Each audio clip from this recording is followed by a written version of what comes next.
Start.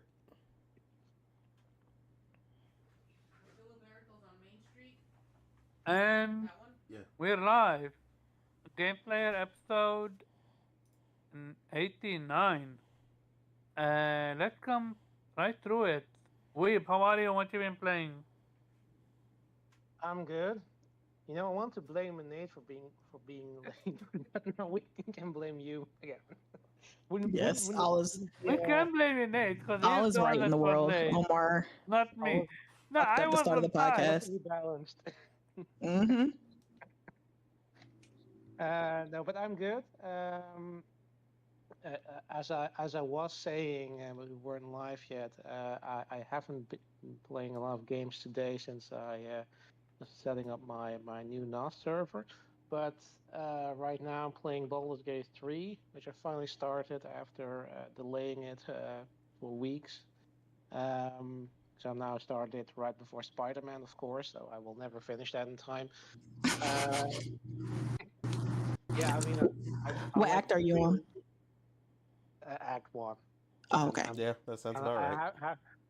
I haven't He's even lying. He's even still found in the all. character creation. Yeah. Well, that took me an hour, so fair. I was not far off. What did you create? I went with a bard, like a dark elf, Nice. a half dark elf bard. A Um, bird. That yeah. sound that sounds lame, but I have the feeling it's gonna be very cool, Dang. great. Omar, you just didn't do that. I literally said sound lame, but I have the feeling I'm gonna be wrong, so I'm good on that. Yes, you will be very wrong. But the main reason I went with it because a bard can make the most out of dialogue options, and that's sort of what I Oh yeah, they get a went Ah, boost. with. Yeah. okay, so you wanna fight at least as possible. I see you. No, you can fight, but the I'm fact joking. that you I'm can. joking. But so when you think Bard, you think Edgar from Final Fantasy? That A, a, a that bard is basically a jack of all trades. You can pretty much do everything, and you can you can also play music to heal your pals or whatever, and you can just talk your way out of anything. So that's pretty much the reason why you want to do a bard. Um, So you're saying you're essential? That makes sense. Yeah. I'm essential, yeah. I mean, and Mhm. it's so close to me because I can't do shit. I can do everything a little, but nothing really good. So that's totally fine. Sounds like I need to be a bard. Oh man. Yes, you totally will. I will. After Alan Wake 2, I'm definitely getting Baldur's Gate 3. Oh, you should. You should. I do think you can see that it's a PC game. Like I do sometimes I have like feel okay, yeah. If I could use a keyboard and mouse here, I would probably because there's so much you can do really. Like there's so much you can click on and interact with, and you can pick shit up. You can even like throw anything you hold, right? You can throw a potion, for whatever reason, right? Um, but yeah, there's a lot of things to explore. There's like I went into a crypt and I didn't. I thought, yeah, I finished it like after fighting some enemies, and then I realized, oh wait, there was something in an earlier room, but you have to like pick up traits and then place them on sort of traps so that they can't so that the oil can come out of it, and then if you trigger the trap, then the fire arrows that are shooting from the walls won't ignite it and kill your entire party, that kind of stuff. um, but yeah, I mean, I really love the writing, dialogues, the characters so far, but I'm not that far into it. Like I have only like finally a party of four people. um, I'll probably play it until Spider-Man drops, and then I'll pause it and go back into it when I finish Spider-Man.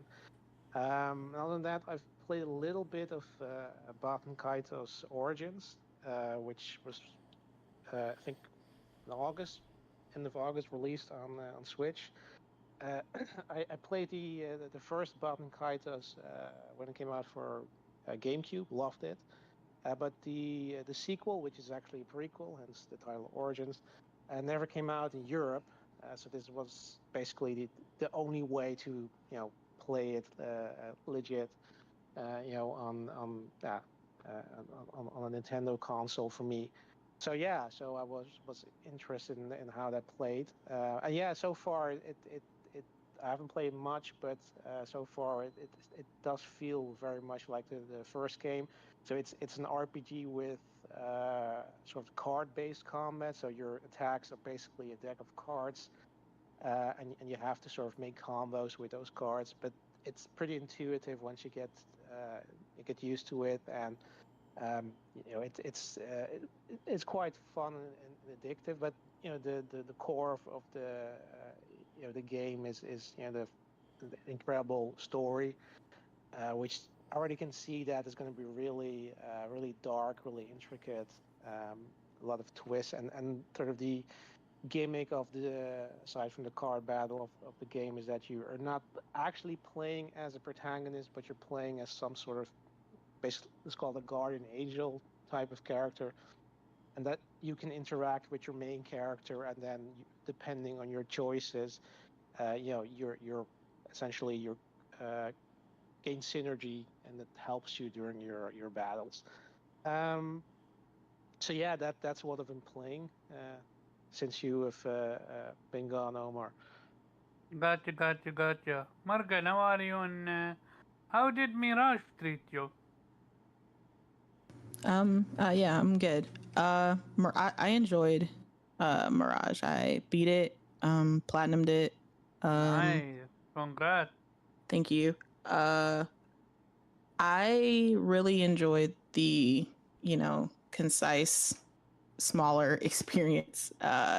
Not really the biggest fan of Assassin's Creed, like long, just cumbersome and filled with like nothing like the last couple games have been. I like the RPG mechanics okay for the new Assassin's Creed, but the OG style of Assassin's Creed will always be number one for me, and that's what I really enjoyed about Mirage.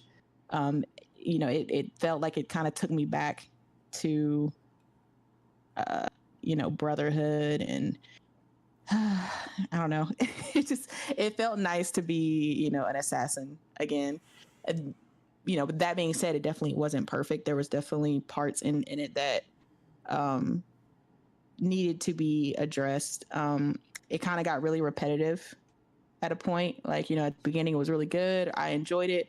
But at some point in the game, it started to get kind of repetitive. The story itself was meh. Like, it was all right. Not really surprising.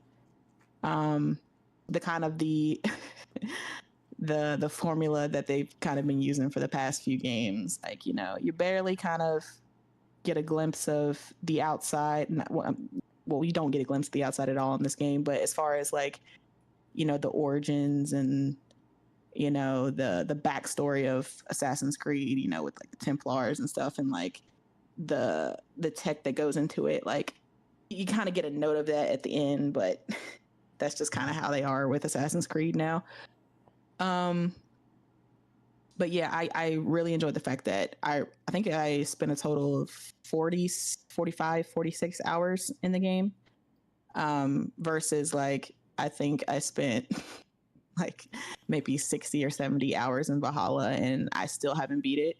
I feel you. I put 100 in Valhalla, and I haven't. Yeah, I hate that shit, and yeah. I hope that the plot was easy. The plot was easy, which is why I got it. Yeah. But I hope that they see the reception of it. I know it didn't get as high of a score as Valhalla and stuff, and that's a lot of it's due to like the story and how it kind of gets repetitive at a point. But I really hope they see like the fact that a lot of people bought this game and they're like, all right, so they kind of do want us to go back to our roots a little bit and kind of get back to, okay, we're assassins, like we're not just time travelers. Like, okay, let's pick a point in history and just put Assassin's Creed name on it. Like I love that, you know, we're back. The parkour is great. The stealth, great. Assassinations, you know, there's no leveling for assassinations, which I fucking hated in the other Assassin's Creed, where you have to be like, oh, you have to be like a level 15 in order to assassinate this enemy. And I'm like, look, a blade in the head's gonna kill anybody. I don't care what level they are. All right.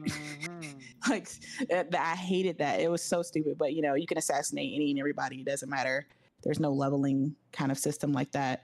So I did enjoy that, going back to being able to just kill who I wanted to, you know, and come at the enemy, you know, in the way I wanted to. Like, okay, I'm gonna come at them from like up high, or I'm gonna sneak in, or I'm gonna blend in with the crowd and kind of sneak in that way, or I'm gonna like hire some mercenaries to distract them while I sneak in another way.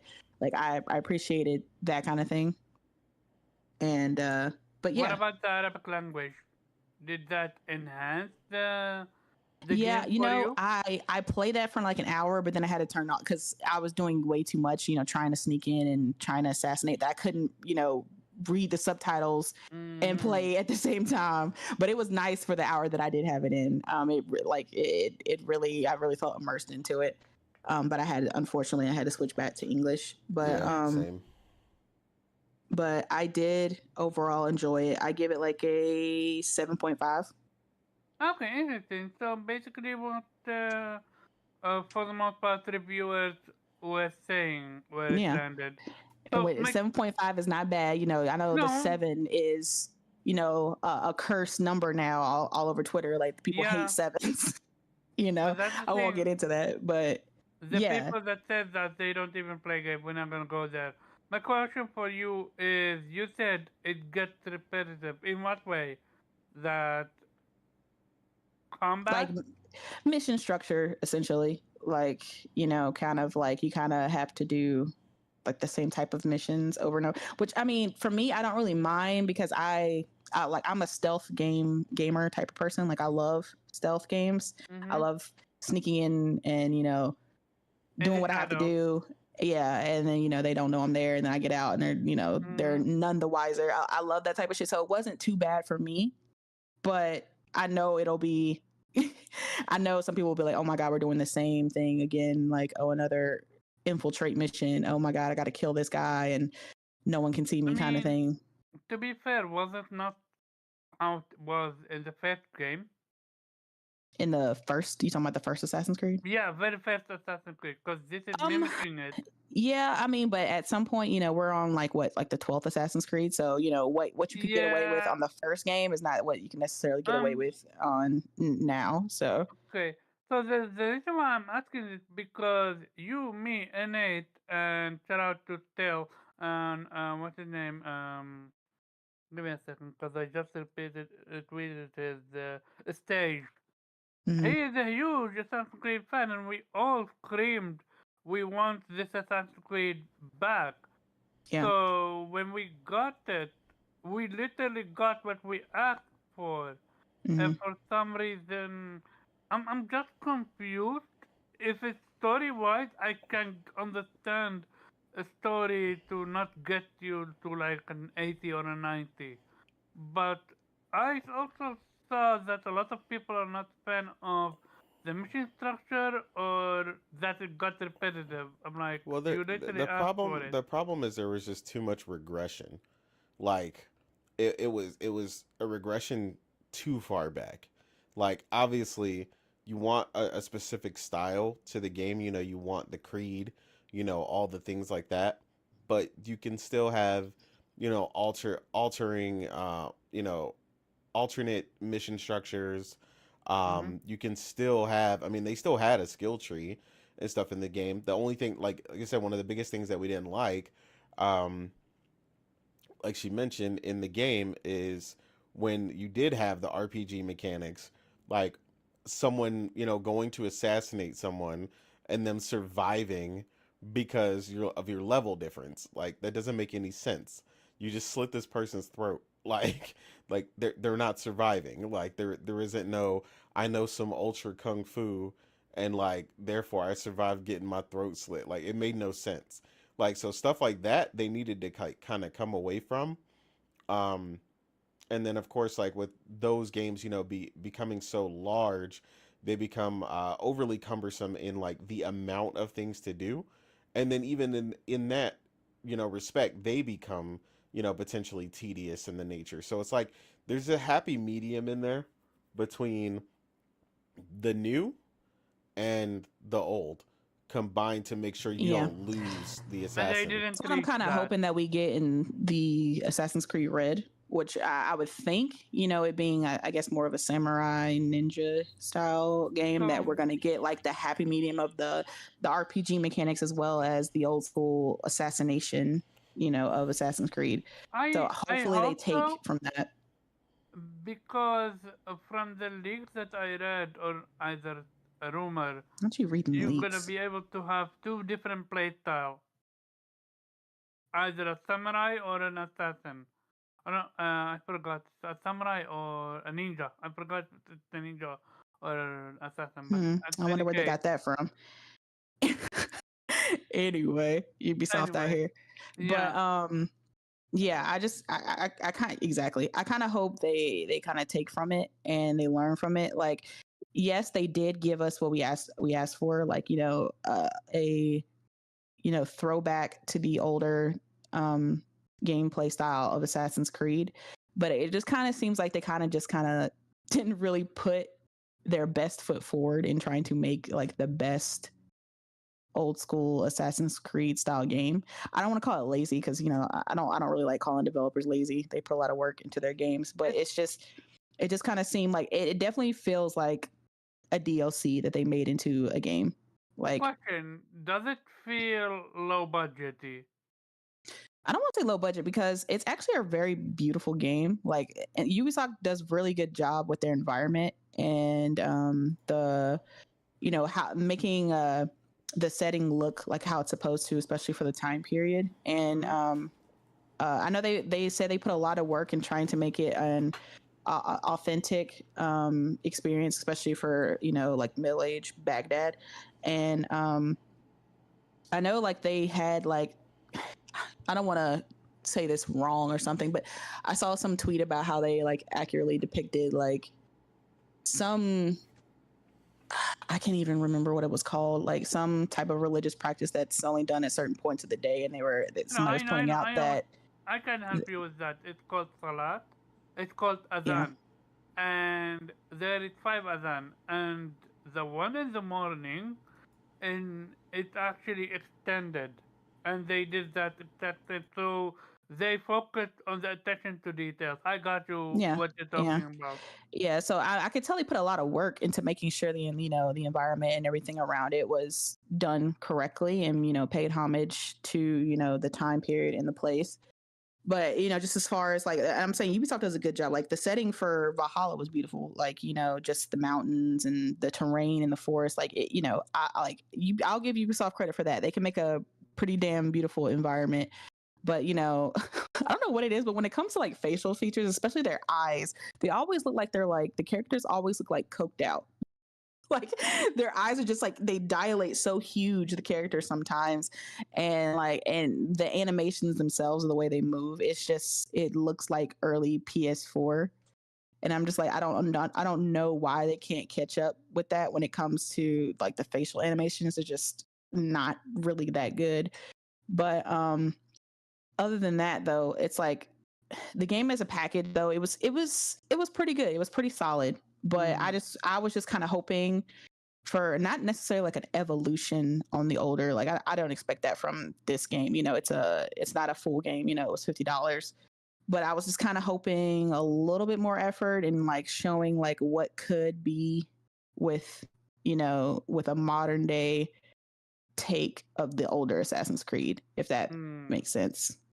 I have a question. Did they miss the the boat because we have Ghost of Tsushima?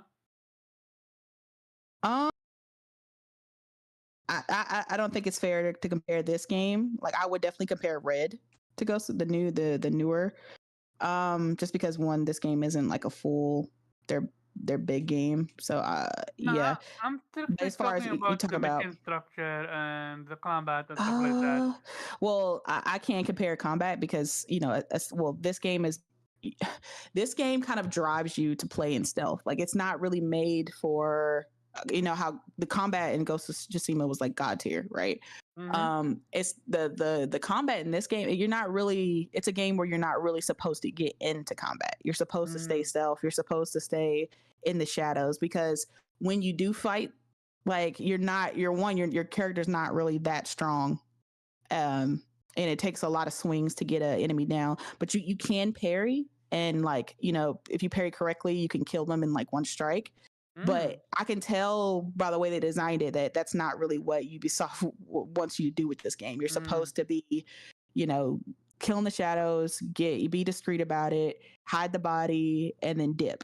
You're not really supposed to get caught and be an alert. Like you're supposed to be one of the hidden ones, what they call the assassins. But so it's not, I can't really compare the combat for Ghost because Gotcha. you're a fucking samurai, so that's gonna be A1, But yeah. What other game you played? Because you finished I also, before this, I played the Cyberpunk and the expansion. That was freaking phenomenal. They did I have to give CD Projekt Red their flowers with this. I already enjoyed Cyberpunk before, like even before this 2.0 update. For me, I still played it day one, even though it crashed on me. Like I swear it crashed every hour on me when I bought this game day one back in 2020. And it was always when I was driving. I think it was like a lot on the GPU or whatever when I was driving in the city, around, and it would crash every time. But I would always pull it back up because the base game itself, even riddled with bugs and glitches, the game itself to me was great. But and they've been updating it ever since, and even before the 2.0, like I said, like the update before 2.0, the game was really good when they got it to work with 60 FPS with the ray tracing and all that. It was still good. But this 2.0 update took it to a whole nother level. It really addressed one part.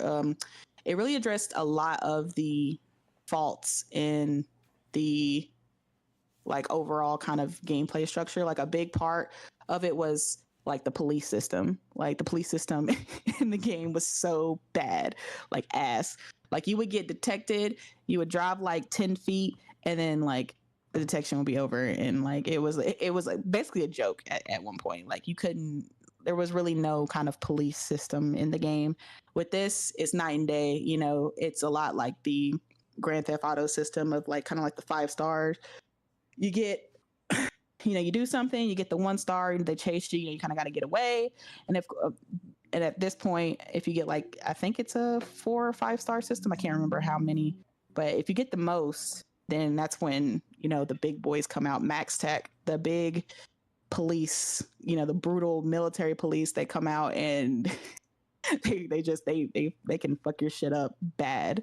Like they are OG to the point where you have to be leveled up, cyberwared up if you really want to take them on and be able to survive, because they're there to kill basically. And so I really enjoyed that. They have now where they level up the cars, where now your cars can have guns mounted on them. So you now have car, I guess, gunplay, and you can also, they've updated the cyberware, so now that you can use your cyberware in your car, so you can look at other cars and get them to like brake. You can get them to stop. You can get them to explode. Like it's the car battling system. They've upgraded. They've added that, and that's a really good upgrade. But as far as like, they've added a whole new skill tree with your cyberware now. I think that was the best improvement for me. It took what was lacking for me in the base game. I kind of felt, when you play a game like Cyberpunk, for me, what I want out of it is I want to be, this cybernetic person that can hack anything out, like hack anything. Like the combat Like I want to come into a situation where there's like 15 guys and I don't have to pull my gun out. Like I can just hack people, like, you know, fuck them up that way without having to touch somebody. And that was kind of lacking in before this 2.0 update, at least for me. But with this update, like I felt like a badass. I felt like I was just hacking. I was just walking around, sometimes even without a gun, just hacking people, frying them. Like there's like a suicide one now where you can just get them to just off themselves. There's like yeah, it's all kinds of upgrades now where you can get them to turn on each other. You can get them to basically overheat, explode. Like, you know, you get them to open a grenade in their hands and just let it off. Yeah, it's like so many different things you can do now in this game, which I love that, because that's the play style I like to do.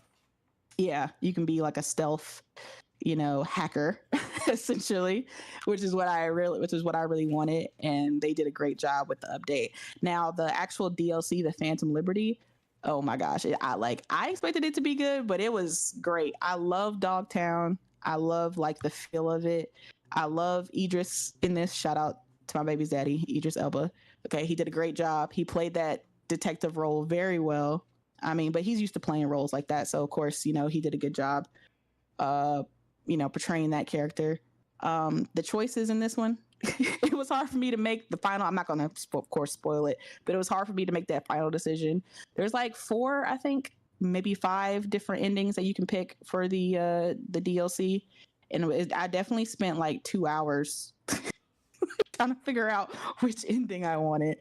But you know, I still haven't finished it, but I need to go back because I'm almost done. I feel like I have like maybe an hour or 2 left before I finish the game. But the side missions in this game in this DLC are much more rounded than in the base game. Like I enjoyed every single of the side gigs that we had in this game. I can't really explain why. It was just like the stories were good, the characters that we were helping. Because you know, you are a fixer essentially. We're not a fixer, but you're like a merc in this game, and fixers ask you to like take jobs and, you know, for money and help people and do this kind of stuff, right? So essentially, the side gigs, you're like helping people around Dogtown, helping them do missions. And I think the reason I liked it more is because in the base game, you're doing your side missions, but it's kind of like just you get the mission, you clear it, you get your money, they call you like, good job, here's your money. To be specific, she's referring just to gigs that were that way, because the other side missions are just as robust as these are. God, Tony, let me talk, okay? God, okay? I'm just helping people out. But anyway, like I was saying, but the gigs in Dogtown, I feel like they're a lot more involved. Like the people that you're helping out are more involved in the mission with you. Like there's a lot more. You're not necessarily alone when you're doing these side missions. Not that somebody's helping you, but there's a lot more interaction with the people that maybe you're essentially rescuing in a mission, the people that you're doing things for. Like they're more talkative now. They're essentially more well written with these side missions, and a lot of them had me laughing with the characters that I had to get out of crazy situations or save, or and essentially the side missions had more choices now. Like I could either go through with the mission as they asked me to, or I could do it my own way. Like if they wanted me to kill someone, I could kill them, or I could take the bribe. Like if I walked up to the person that I was supposed to kill and they're like, wait, no, don't kill me. If you don't kill me, I'll give you this like legendary gun and this money. And, you could just walk away. I'll leave town. You'll never see me again. I swear. So, you have a choice. You have a choice. The money, the gun, whatever. What stop you from killing that person? Oh, that's the thing. I would be like, sure. And then they give me the location. They give me the money. And then I shoot them. Like, I'm like, I don't know why. I don't know why.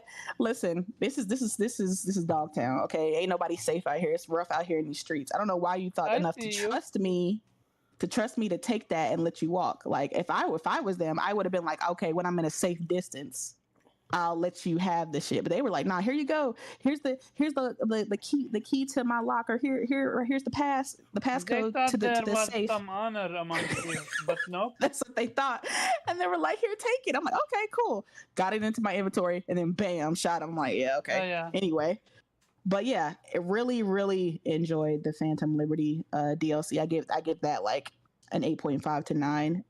That was really good. But again, I haven't finished it yet, so that could change. But as of now, like I was so focused on doing side missions just because they were so good that I kept putting the main mission to the side. But the main mission was just as good. It's just the side missions were just the side gigs were great.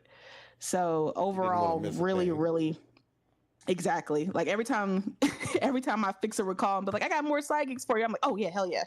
I'd stop and put the main mission to the side and go into the side gigs because they were so good. But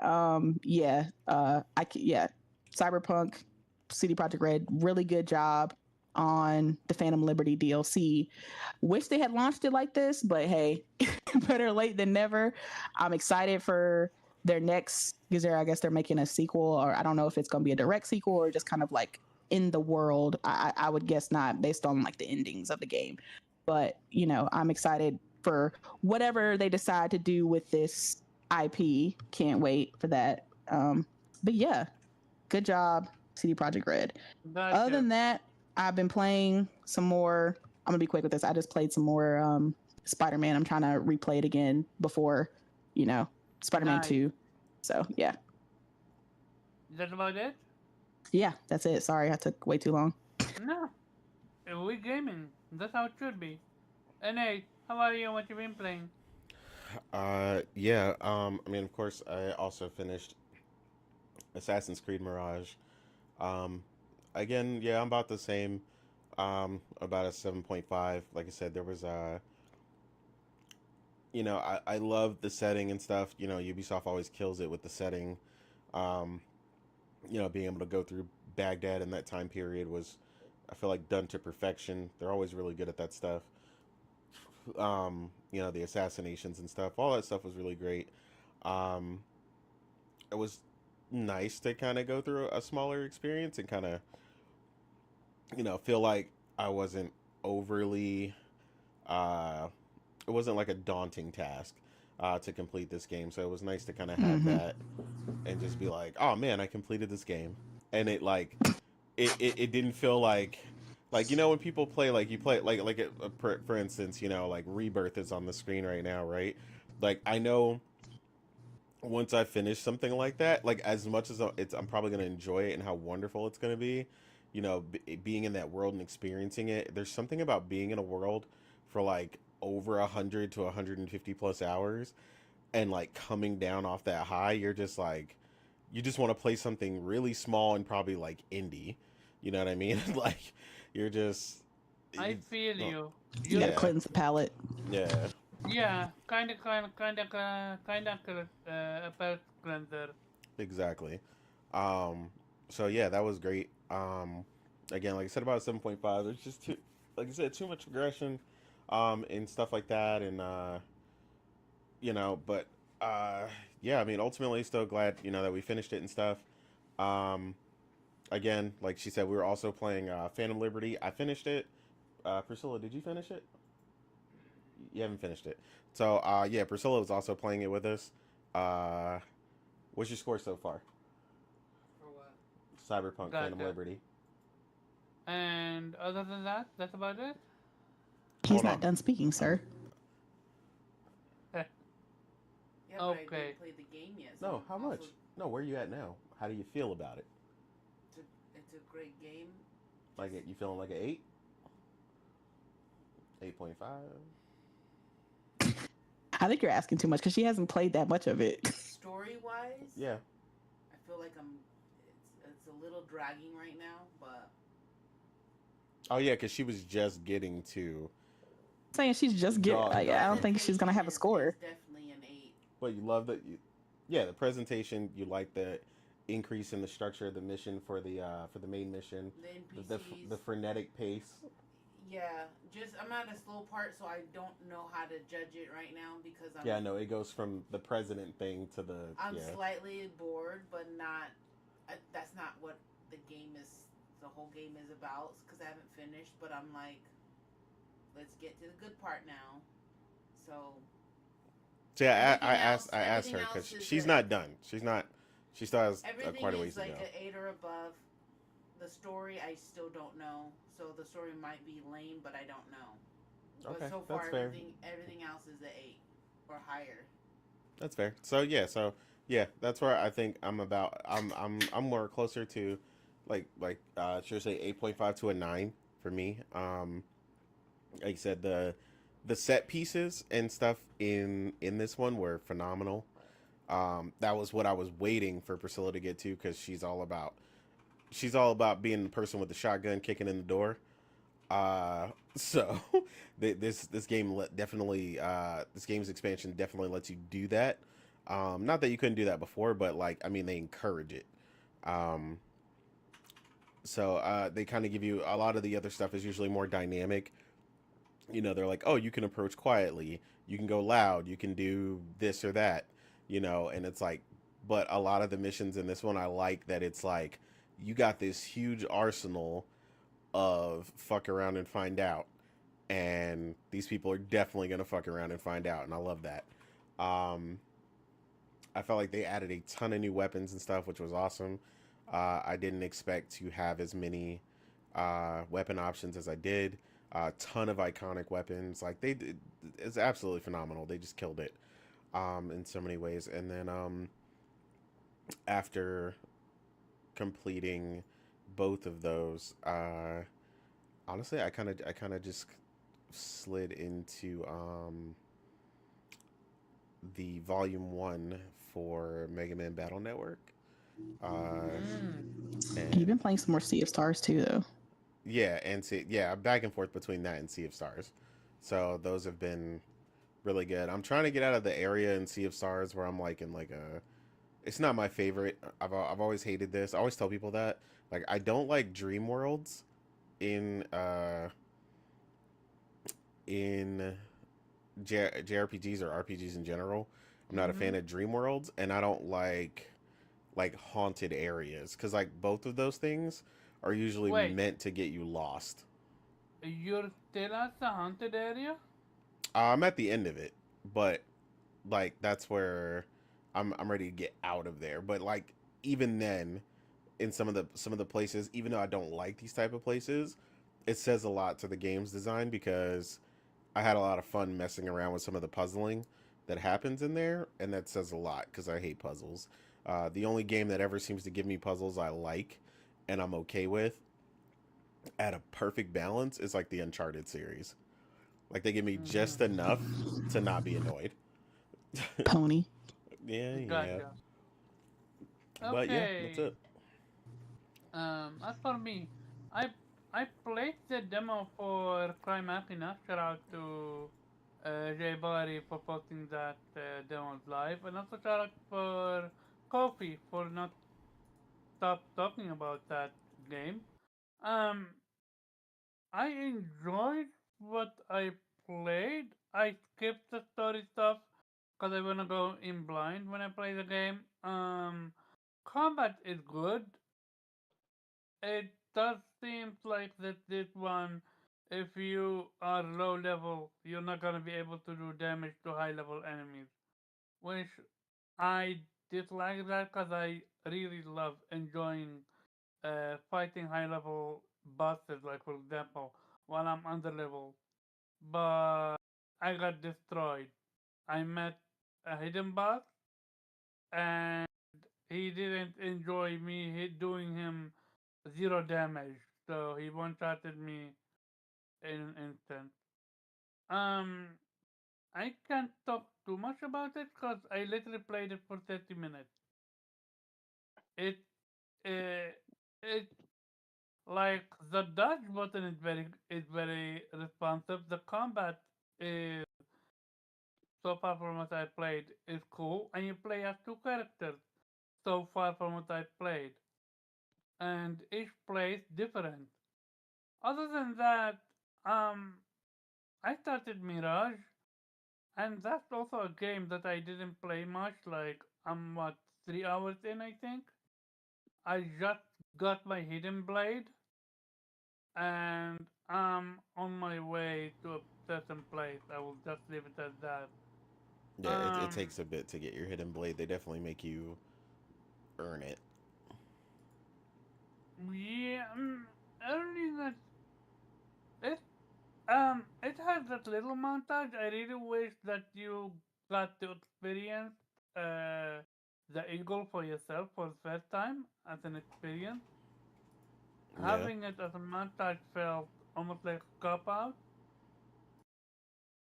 It could have been more iconic, but hey, so be it. I enjoyed from what I played.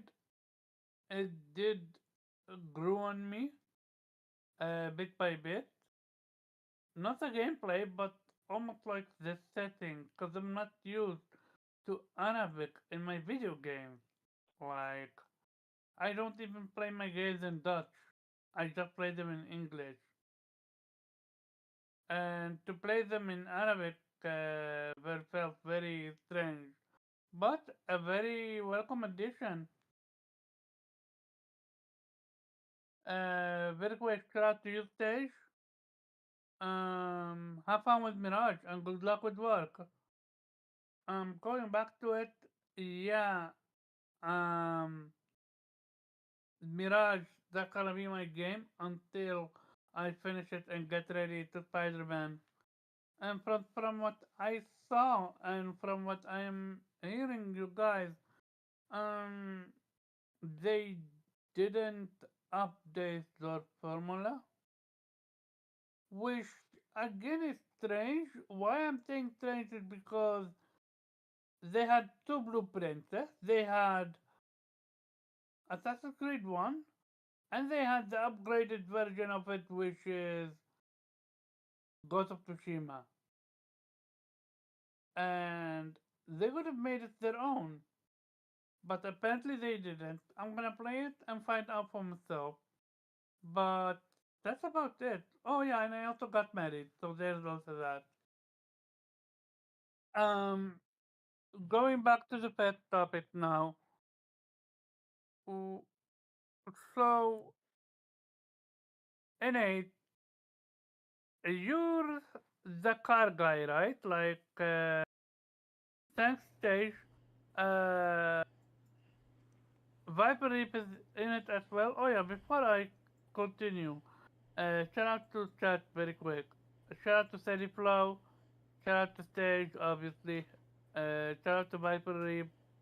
He got kidnapped. And shout out to. I think that's about it. But yeah, no, Innate, you're the car guy.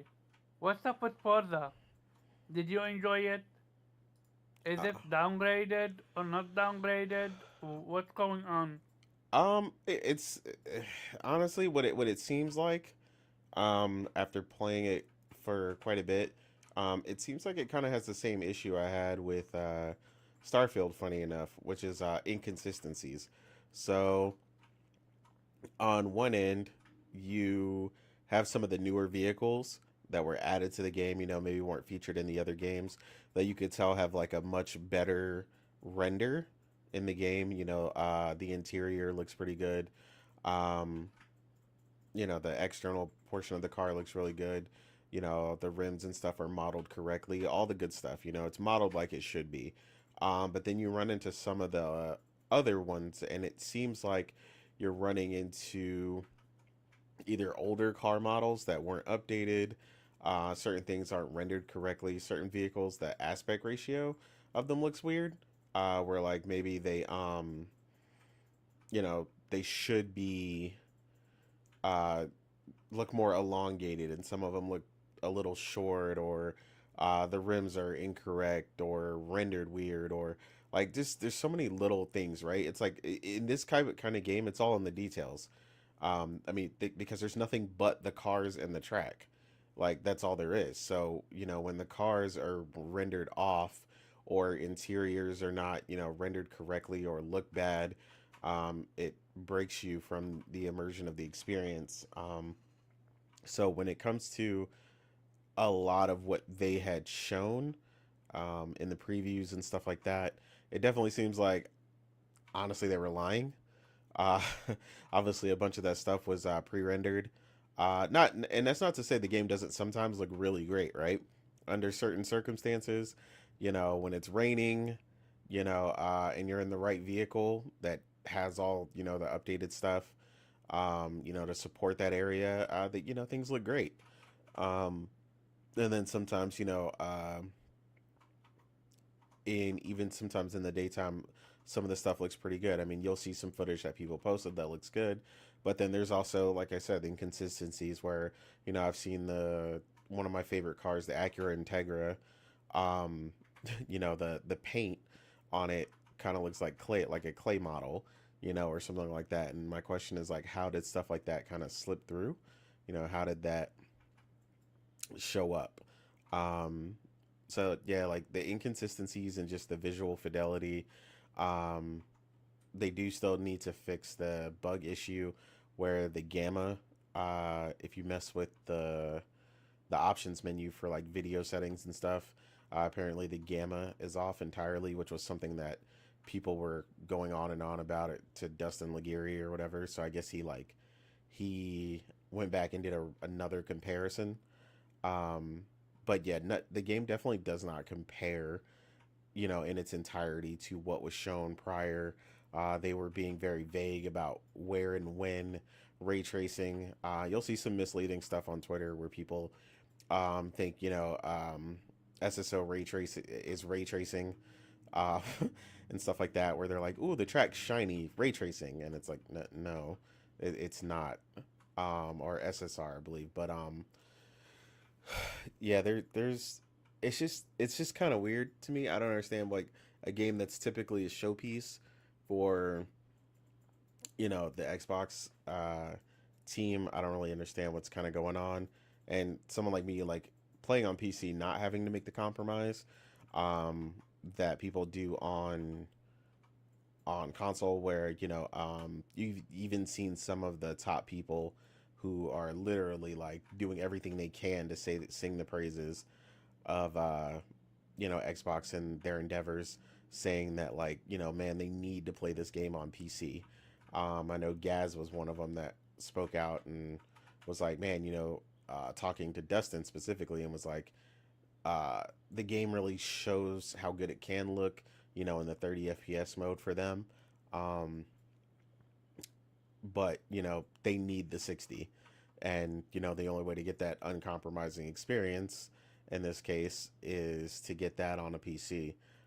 So it seems like we're running into the issue again where they're showing off a game a lot of the times using PC footage, for one. And then even then, like I said, be playing on PC on a 4090, the game still has issues where I'm like, man, it's very obvious, when you come across a car that didn't get touched up the way that it was supposed to, or it didn't get remodeled for the game and stuff like that. One of the most famous ones that people will know, the Bugatti Chiron, is a really popular car. If you look at the rendering between the Bugatti in that game, and then I had GT7 right next to it, like the render quality is just night and day different. GT7 just demolishes it, both interior, exterior, Hmm. the rims, the way the Okay. brakes are. So it's a lot, man. Like I said, it's all attention to Okay, detail. so 1 second. I wanna cut you off because put GT aside. Compare it to the previous Forza. Which one is better? I mean, I didn't play the last Motorsport all that much, but Hmm? comparing it to Horizon, which I did play a lot, I think Horizon looks better, which is crazy because Mm. that's an open world racing game. So, So typically, you would expect a game that is combined, that is binded to the track, to everything to be rendered perfectly and look phenomenal, and it doesn't. So, like you said, again, I don't know what happened. Um, Whether it's the I new was about to ask engine. you, how do you go from this to?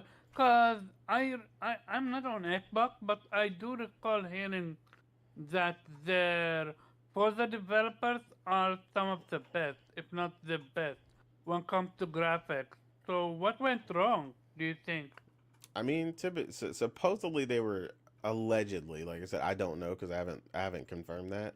Supposedly they were working with a new engine, which could have caused some issues and basically caused them to cut some corners, which is where, like I said, we'll see those inconsistencies with some of the older vehicles. Like a 98 Land Evo, the 98 Integra, stuff like that. Some of the games um, that have obviously had models imported from older games. But like some people have said, you can go back as far as like, maybe like Forza Motorsport 4 or 5, and some of these cars look better there, which is kind of crazy. Um, so yeah, I don't know what exactly happened with this engine or development time or whatever they ran into. But yeah, you're definitely come running into places where you can tell that they cut corners. And again, that's not to say like the driving and stuff isn't fine. The driving and stuff is fine. All this stuff is good. The other really annoying thing that they seriously did not consider, and again, this is something that baffles me. Um, that developers do consistently. Like they're not the only ones that are guilty of this. When developers do things that take an inordinate amount of time, that becomes tedious and it's not fun. In this case, I'm referring to their leveling system for the vehicles. You have to level each vehicle individually, which takes a lot. Number one, a lot of racing. Um, but say I bought that car and I wanted a different one set up in a different way, which is very popular to do in Forza. But like, say the Toyota Supra, right? I really love that car. So I typically have one that like might be drag racing. I typically have one for the track, and then I might even set one up for drifting. Well, if I wanted to do that in this one, I would need to buy all three of them and then level each one of them independently in order to unlock the ability to upgrade it the way that I want. And we're not talking about a short amount of time. So yeah, again, that's a major oversight that I feel like they just missed the ball entirely, and that's definitely going to have to change. And I'm not the only one that brought that up. Um, one of, if not the most famous Forza YouTuber, brought that up as a major issue, and just like a complete lack of oversight from them, and just again just missing the ball entirely. So yeah, there's a lot of issues with the game. Like I said, there's still stuff to enjoy. It's still a solid racing game.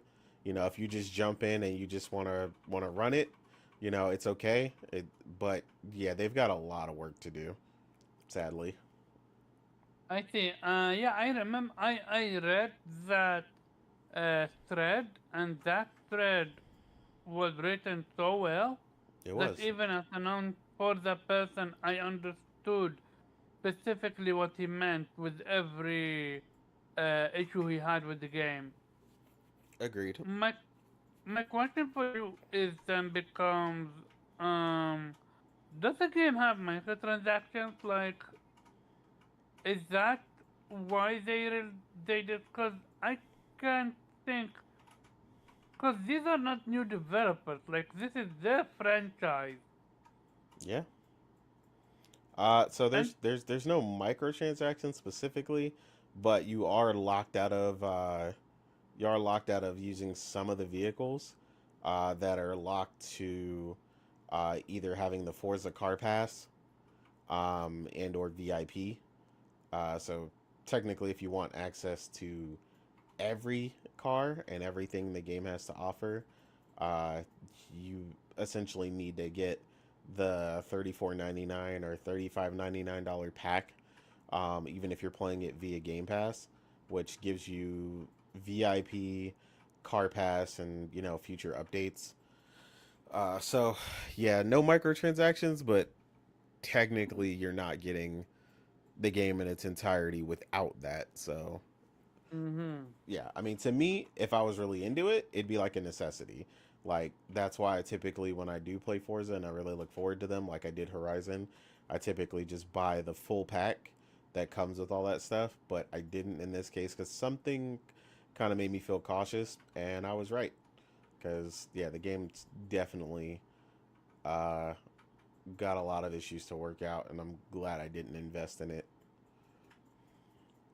Gotcha, gotcha, gotcha. Okay, with that being said, anyone have anything else to say about this whole topic with Forza? Nope. That's funny. If Then, Fresh said it's always raining in Forza.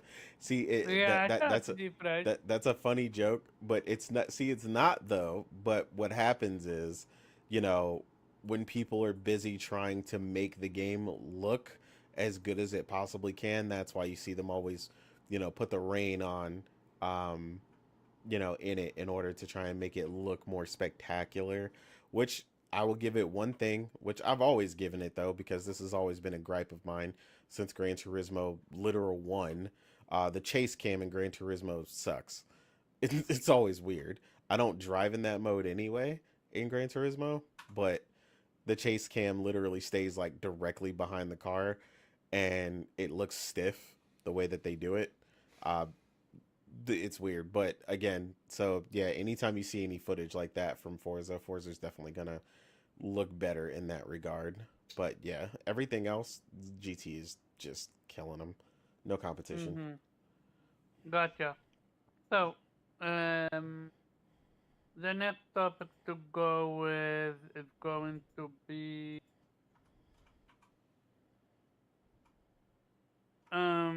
so another month, another developers saying how Series S sucks. This one is none other than developed for Remedy. Uh, he did an entire video talking about this on IGN, I think. I didn't watch the video because, vacation and everything. But I did read the initial comment, and yeah, a lot of people are unhappy with that, and they are questioning the developers now credibility. But I'm like, at what point are the actual people, and I'm talking about Microsoft owned people, are gonna come out and say, yeah, you know what, the parity clause, let's remove that, because I genuinely lost count how many developers have now come out against the Series S. And yeah, people can point out at the game on 2 and say that Light of P Series S is fantastic. I'm like, okay, fine. But why are all the other developers come out against it? Are they all being lazy? No, it's not about laziness. It's about studio size, resources, time, people. Like, if you only have so many resources and you have a deadline, you're going to try to get the game out on the most popular platform, which is PlayStation. Like, you're going to get that out first. And then you're going to work on the next one, which is Xbox. And that's just what it is. It's like developing for the Series S, as many developers have already said, is it's they're capable of doing it. It just takes more time, right, to get it to work properly on the Series S, which is why, like I said, if they have a time limit and a deadline to meet, they're just not going to be able to get it out on the Series S on time, like everywhere else.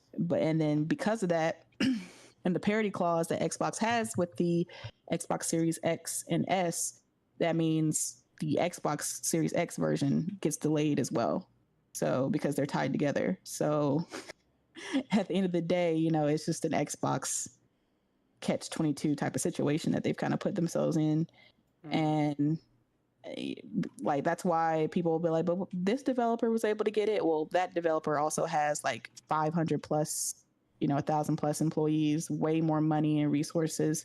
And they have the time and the people to be able to get it out on multiple platforms. But not every studio and every publisher has that, ability to do that. So that's why you'll see smaller studios. That's usually what it is. Smaller studios coming out like, well, We got it out on PlayStation, but the Xbox version is going to be delayed until we can get it to run properly. So, Okay. I have to cut you off because Viper is calling me out. He said, come on, use the correct language. It's ass. he's talking to me because I don't. What's ass? No, the The console. Series He S was just saying is the Series ass. S is ass. I Yeah. mean, look. I'm not a developer. That's for them to say. But I'm just telling you. that's the main reason. Like, they just don't have the resources. If they were bigger studios like Ubisoft, like you see, Ubisoft was able to get Mirage running really well on the Series S. 60 FPS. But Digital this Foundry is said it ran very well. The only difference between the Xbox version, the Series X and S version, is the the actual what do you call it? Resolution. The resolution. Thank you. It's like I think it's 1080p or 1440p on S, and then like 1800p or 4K or something like that on the Series X. So people have the ability, developers have the ability to do it, but again, it comes down to resources and time and the studio size and all that kind of stuff to be able to get it to run at the same time as the other consoles. The other thing is also obviously the engine and the size and scope of the game and what Yeah. you're trying to achieve. So Yep. it's like on one end, people Xbox dudes love to be like, oh, you can't compare that game, you can't compare that game, Right. but then immediately they want to compare like some basic, game that's typically cross-gen, and then be like, well, Mhm. how come this Mhm. super advanced game, couldn't do this, and this, and they're struggling with the Series S, and it's like, it. A lot of these studios, it's not a lack of talent. Uh, Yeah. by far, some of these studios are the most talented studios in the industry. It's just like, look, eventually you just don't have the gas. Like, it's like I was explaining to people, it's like, if you ever tried riding your bike up a hill, and eventually depending on how big and uh that hill is, you could eventually just gas out and you're just gonna have to stop. Which is why you see people, half the time walking their bike up a hill, stuff like that, right? You have to change the method entirely. And eventually, like I said, as we go along, I mean, you're obviously going to run into potentially more and more ambitious projects, um, which don't want to sacrifice what they have to in order to get things to run on the Series S. That's really the issue you're going to run into, is that the further along we get in the gen, and then say stuff appears like the PlayStation 5 Pro, and even then, the PlayStation 5 is the baseline, which is already stronger than the S by a long shot. You're going to just have developers just, not want to, but potentially forego Xbox entirely because, they know they'd have to work or downgrade their game in a manner in which they just don't want to. Um, like I said, I spoke about this before. I largely think that Starfield would be a much different game as far as like the load screens and a bunch of other stuff if it was just a Series X and a digital Series X, and What they do you didn't have to mean? program for Todd said that. he was playing on the Series S the entire time. Oh, He was playing Starfield. he absolutely was, because it's his whole job to make Yeah, he got to sure, make it work on that shit. yeah, I that know game Phil was can like, run. listen, I know Phil was hitting him with that email every day. Yeah, is it working on Series S? You got it? Is it good? Is it Yeah, good? You sure? Okay, is it good? Are we got it running right? but they Okay. had to, and that's why you run into all these loading screens, because although this world is very expansive and stuff, you gotta make it bite sized enough to a point where this thing can contain it, right? That's why you run into all these invisible walls, quote unquote, where you couldn't, to in order to go into a planet, you load it in, right? That's why you don't go from there to there. You load in because it needs time to load in and render that specifically for something like the Series S, right? You don't get that fully seamless experience loading into your ship. That's something I think could have been instantaneous, but again, is entirely dependent on what you're playing on and stuff. But they still had to put that transition which should have just been you climbing in your ship. But you don't do that, even though you can see the inside of your ship while you're standing out in front of it. If if the ship is landed, you can see inside of the ship from outside, but yet when you go in it, you still have to load, like stuff like that. And it's like those kind of compromises and stuff. Yeah, your first party studios don't have a choice, but third party does. And yeah, something like that isn't super bad. Like, don't get me wrong, that stuff didn't make me hate Starfield, but when is it going to come to a feature or a way a developer wants something to be done that the Series S just doesn't have, the memory or, whatnot in order to match the experience they want to deliver? So it's like, oh, hey, we can't create this scene. There's no way to get this scene to run in the Series S without going 16 FPS. I know one. Halo. Halo was supposed to be very different before it was revealed. Apparently, it was supposed to be able to go to different planets and fly in it and all the jazz, and all that had to be scrapped down because Series S. I Wait, mean, where'd you hear potentially. that? I didn't. Yeah, I was like, I hadn't heard that, but Oh yeah, I haven't heard that. Where'd you get that? So, okay, it might sound very soft. Um, there is a there was a guy by the name of Khalil. He is an Xbox dude that was uh, legit, no joke. He was in contact with Phil Spencer. Phil Spencer Yeah. did. Anyway. No, but listen, Okay. before you say anything, like I know it sounds soft, trust me, it sounds soft, but I believe It's usually him. because it is. Yeah. Sorry, So that's usually because it is. no, I believe him because he genuinely had conversation with him that he showed to me, and one of the reasons why I believe him because he had multiple Xbox dude that uh, on his podcast, and one of his uh, either best friend or what's an or something like that, or ex podcast member, she works at one of the developers at Xbox. So this is legit, no bullshit. He unfortunately passed away, I think, a year or two ago. But I do remember him telling me about how Halo was kind of the vision for Halo, what was supposed to be before what it turned out to be. no, And I hadn't heard that. But that's new to me. Yeah, I'll take that with a massive grain of salt. But Yeah. that's okay. actually the guy to look up because he is the biggest Halo fan, and he wouldn't have lied about something like that because at the end of the day, it is his franchise, and not his franchise. It's one of the biggest franchise for him that he cares about. I mean, And I believe he might have heard it. I just don't. I just didn't hear it. I have no confirmation of Yeah, that. I So I haven't feel you, even I heard that. understand. It's fair to say so. But we did hear that the developers had to cut 70% of their game in Halo. yeah, they did. They did have some other developmental issues and other things going on. Yeah, we just don't know why. I mean, that could just been just based on time or something like that, or it just didn't pan out the way they wanted it to. There's other reasons. It could have been besides the Series S, but yeah, the Series S itself still does have problems. And like Nate said, like a lot of the people who complain about it and be like, "Well, this game works fine," and I'm like he said, like every engine is different. Some engines are more GPU bound, some are more CPU bound.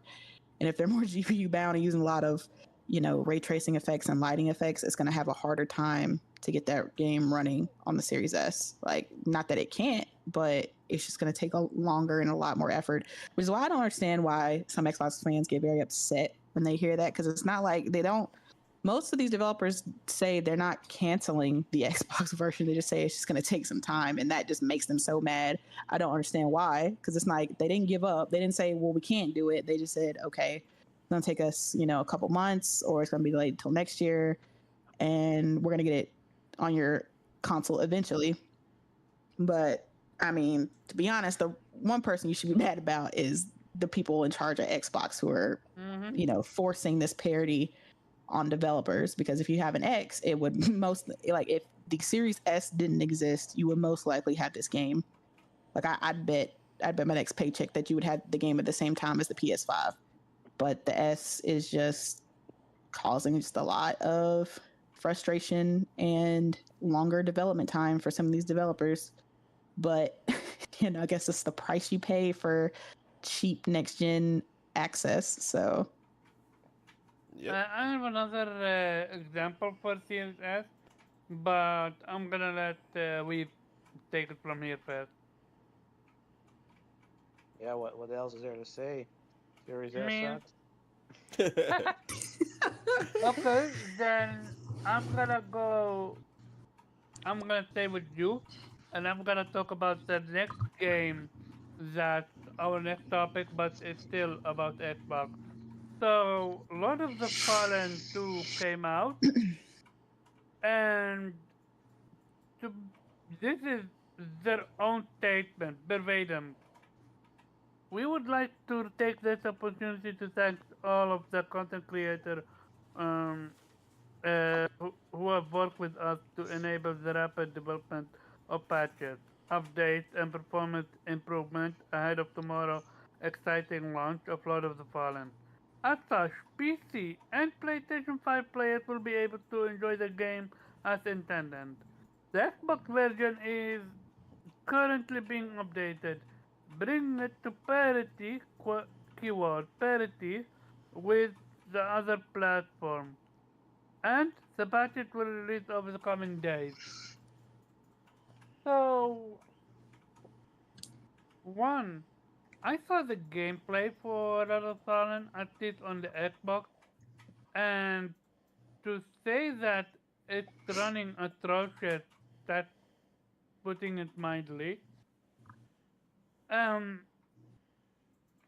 it look if the game if Series S is such a big problem to the point where you now have to delay an entire system, game, like entire platform, just because you couldn't get it out of the door enough. Like, if I am Microsoft, I would be livid. I mean, who's to say they're not? But they already put themselves in this situation. I mean, you're talking yeah, about it's like, well, what do you do? 75% of your console base. But what do you do about it? Cause wait a minute, I'm gonna ask you, Weeb.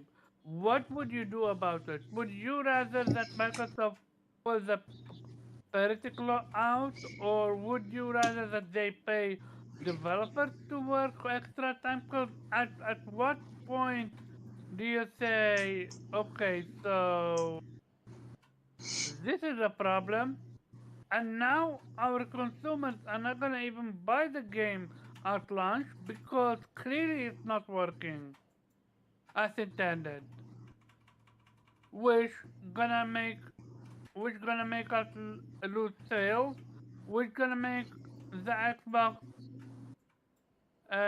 what you call it, the Xbox platform people that don't play game, don't buy games.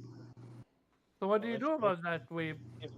if if you're asking me personally, I don't give a fuck because screw Ha! the Xbox. But if you're asking me as somebody as what Microsoft should do, or what Xbox gamers should want, I mean, what Microsoft should do is definitely drop the parity clause and just let developers do whatever they want.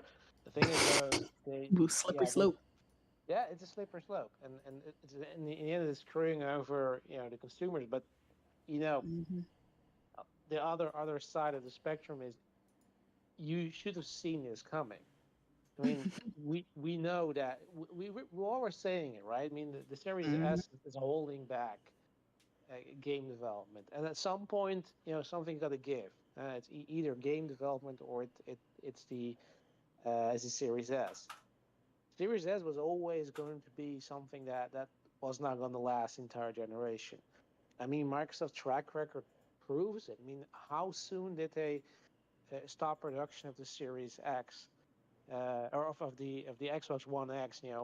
As soon as they launched the next gen console, and normally that would make sense, but considering that was a late mid gen upgrade, I mean, it was pretty fast that they dropped that one, and it's par for the course for Microsoft. So you kind of gonna have to expect that if you went for the cheap route, you say, oh yeah, I want to have a Series S because it's cheaper than the X.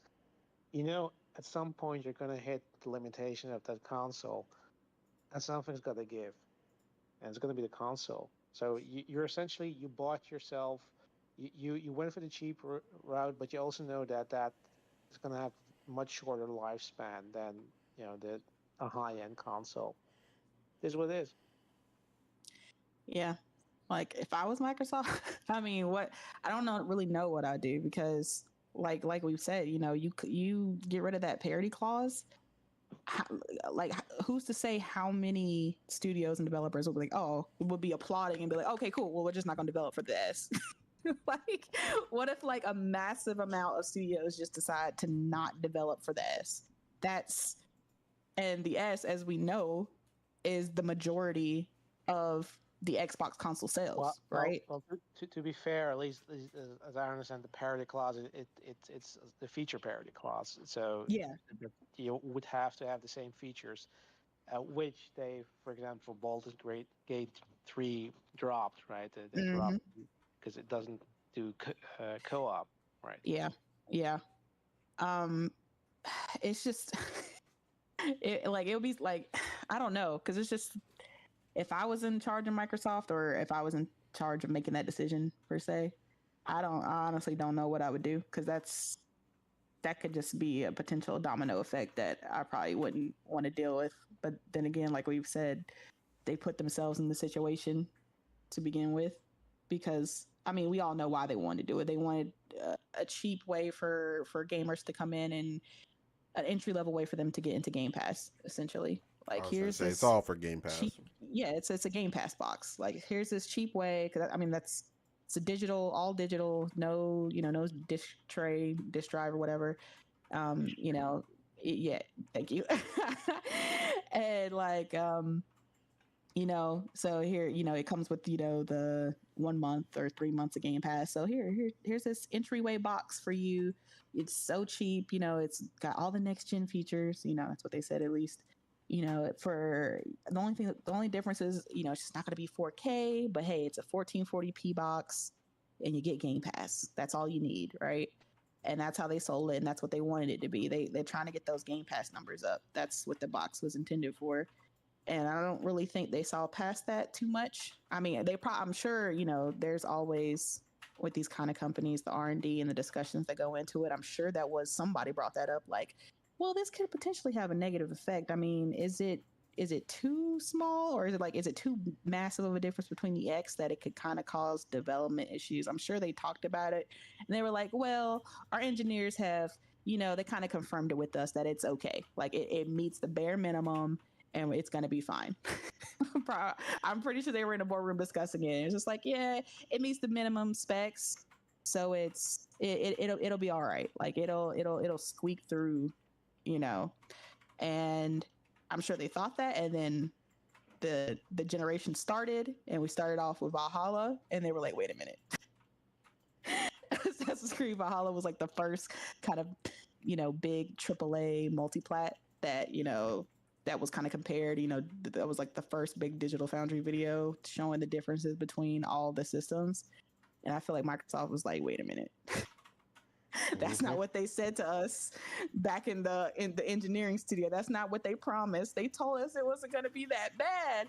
And then it just kept happening and happening to the point where now, as we know, Phil had to said, he said in his little interview or whatever that, he sent people out to the Baldur's Gate studio to help out, and don't worry, guys, we're going to get that settled and we're going to kind of get rid of that parity clause for this game. And I'm just like, okay, that's cool. Y'all did it for this one. But the main reason you did it for that game is because of its mass appeal, right? And, it being a mega hit, even though it was unexpected for them, as we saw from the leaked documents, they weren't even thinking about paying that much for it because they didn't think it was going to be that big of a hit. Yep. But it turned out to be a mega hit. Everybody was talking about it. It was being played everywhere, Twitch streamed everywhere, right? Great score, Metacritic. It's definitely on the higher end of being the game of the year this year. Very unexpected for Microsoft, at least. And so Phil really didn't have a choice but to send people down there so that his player base could play this game, right, and not be left out, because if not, they weren't going to be able to play until next year that they said they were going to get it to run. Yeah, but that was a maybe. Yeah, that was like a maybe, right? At the beginning of next year we could get it to finally work. But he went down there, got rid of the parity clause, and was like, it's okay, no co-op, it's fine, whatever. But it's like, okay, you drew that line for that game, so how many other games are going to get that grace? And it's like, is it only going to be games that are popular or score well, or is it like the fan base are going to have to scream and be like, all come together and be like, we want this game now, Xbox, or we want this game now, Phil, give it to us? Like, what is the caveat to get them to drop the parity clause? Like, why is it okay for one game but not all these other games that are also having issues? And it's, that's the real question. Like, what's it going to take? Is it like, at what point, how many more games are going to have to come out, or developers are going to have to put out those, as we call them out now, the yellow screenshots of saying, thank you guys for the feedback and the love, but we're sorry to say that, the Xbox version of this game is going to be delayed till further notice, till we can get it up to parity. Like, how many of those statements are going to have to be made before, Phil finally is like, you know what? Just drop the parity clause. Like, here are the caveats. If it's something like co-op, or it's something like split screen, or if what's holding you back is A, B, and C, it's fine to drop the parity clause. But if it's D, E, or F, no, make it work. Well, see, there you go. They need a blanket strategy for what is droppable and what's not. Yeah, that's what I'm saying. Like, maybe not a full, like, it's fine if you want to, but maybe put, like I said, some caveats. Like, okay, if it's the reason that it's not working is because this, and this, sure, drop the parity clause. But if it's something like this, or this, no, keep the parity, and just, fix it until you can get it to work, essentially. But what's going to happen? I guess that's kind of the strategy I would do. Is that eventually there's going to be a game that's going to come out that ultimately isn't going to is not going to have a feature that's droppable, or the dev doesn't want, there's no way to get it done on there, and it's not a droppable feature, and they're ultimately just going to forego Xbox. And it's like, that's really what a lot of them are fearing right now, which is again why they I even heard somebody say that this is why Microsoft should buy half the industry, because these people are trying to run away from us, basically. I've heard that too, like, and it's all to avoid them being able to drop Xbox. That's crazy to me. Like, it's not because, oh, we want this game in the fold, or I really like this studio and I think Microsoft can help them, or I would love to see this game come to game. No, like, most of the time it's, oh, I don't want. This way they're forced to make an Xbox game. I'm like, what? That's the craziest reason. How dare reason. You consider skipping me, even though I don't want your stupid game, but you better not skip me. That's the thing. Half the time they don't even care about the game, or want the game, or care about that studio in particular, or even like the genre of game that they're making. But how dare you? How dare the thought cross your mind to skip Xbox? No, Xbox, buy them. I'm never going to play their game, but buy them. Exactly. I'm just like, what? I told you, it's definitely like rich kid syndrome, where, they're like, they don't want it. But, again, if you're rich and you're like, well, that kid's having a lot of fun and I'm not having fun today, Daddy, buy that. You know, how much, see how Oh, much that that kid what will was that take. chick's name on Willy Wonka? The Veruca, what was it? The Baruka Veruca Salk, chick. Baruka Salk, or something like Yes. that. Yeah. Daddy, buy me that. Yeah, exactly. Just buy everything. I need some more, Daddy. I'm like, Yeah. yo, she didn't even care about the shit. She just wanted it because somebody else had it. Yep. Oh man. But yeah. This man bought So, a whole factory. All right. so here's the thing. Get this. When it comes to this game, it's not just Series S that's the issue. Like developers are screwing up. Apparently, this game can't even run properly on a 4090. Like, Oh yeah, some games is just it's just the game. It's just a like bad optimization going on. Like they've yeah, had if you're Lords that of Fallen had to put out several patches at this point that they put out right now. if you're that bad at, I'm like, so why not why not ask for a delay? Like, how are you okay releasing a game like that and then be shocked if your game doesn't do well, if it's flops, if it's this, if it's that? Yeah, I always wonder if it's like if this when stuff like that happens, like is it Here, something that just skips testing? Like did they just not notice that like in their own bubble where they tested the game out on the different platforms? Did these issues not arise, or so, is there like a base level where it's like it's good enough to release and we'll just fix it so on the way? here Like, is here is broken. He got it from a review. I'm not sure which one review it is. He said, man, he said he was still getting drops on PC on Lord of the Fallen with a 4090. I Looks mean, like another game gotta wait for like at least 4 patches before I play. And he's not wrong, cause they've been patching it and the game is literally released 2 days ago. Up to Wazoo. yeah, but to be fair, Broken has played on PC long enough to know better. Number one, anyone who's playing a review copy before official release should know better, especially when it comes to PC, because PC needs two different things. PC not only needs for the game to be patched, but PC also needs driver updates from Nvidia and or AMD.